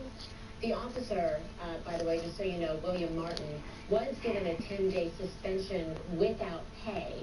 In a statement, police say he has appealed that suspension. Okay, so there's the side-by-side, just so you can kind of compare the two. And I don't know, it depends on where you come from as to whose side of this you're on, and if that drives your opinion one way or the other, depending on which angle you're watching it from. But the police department released a statement saying, the police department recognizes we must work to repair the fractured relationships in our community. We are committed to ensuring all Fort Worth police officers live up to restoring the trust we have lost in our department. An attorney for the family, by the way, said that 10-day suspension is not enough. They plan to take civil action against the department, and one of the keepers there in Texas says that the neighbor has been issued a citation for assault by contact. So it looks like the neighbor is actually going to face some sort of consequence. The family is not, but this story is far from over, Michaela. Far from over, and I don't think it's about taking sides. I think it's about really trying to work out what was right and what was wrong. And it sounds as though they are giving it a good second look. The family obviously has a lot of very, very, very strong feelings about this. We'll wait to see what the police department has to say. Christy Paul, thanks for looking at that with us. Sure. Right, in about an hour's time from now, Vice President Mike Pence will be the featured speaker at today's annual March for Life anti-abortion rally in Washington. We'll show you some live pictures of the crowd that is growing and gathering for a rally and then a march. It is the first time in the 44-year history of this event that anyone as high-ranking as Vice President has attended. Our Sutherland Tripati joins me now from the National Mall. Quite a crowd gathered there. There sure is, Michaela, and I can tell you that there is an extra boost of energy in the air today.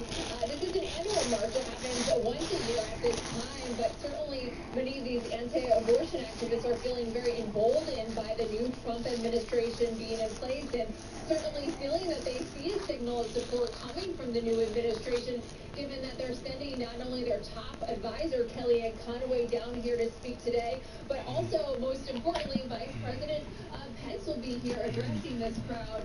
And there is that extra enthusiasm, especially because many of these activists feel that they are on the cusp of getting a new Supreme Court, more conservative Supreme Court justice, with that pick potentially happening at some point next week. Many of them say that this is a perfect platform to call on the Trump administration, call on Donald Trump to pick a very conservative anti-abortion justice nominee. Michaela? Yeah, some of the supporters are saying that this is the first time they feel that they've had that they're being heard on a federal level, and they feel that burst of energy. Quickly, I know that one of the things that President Trump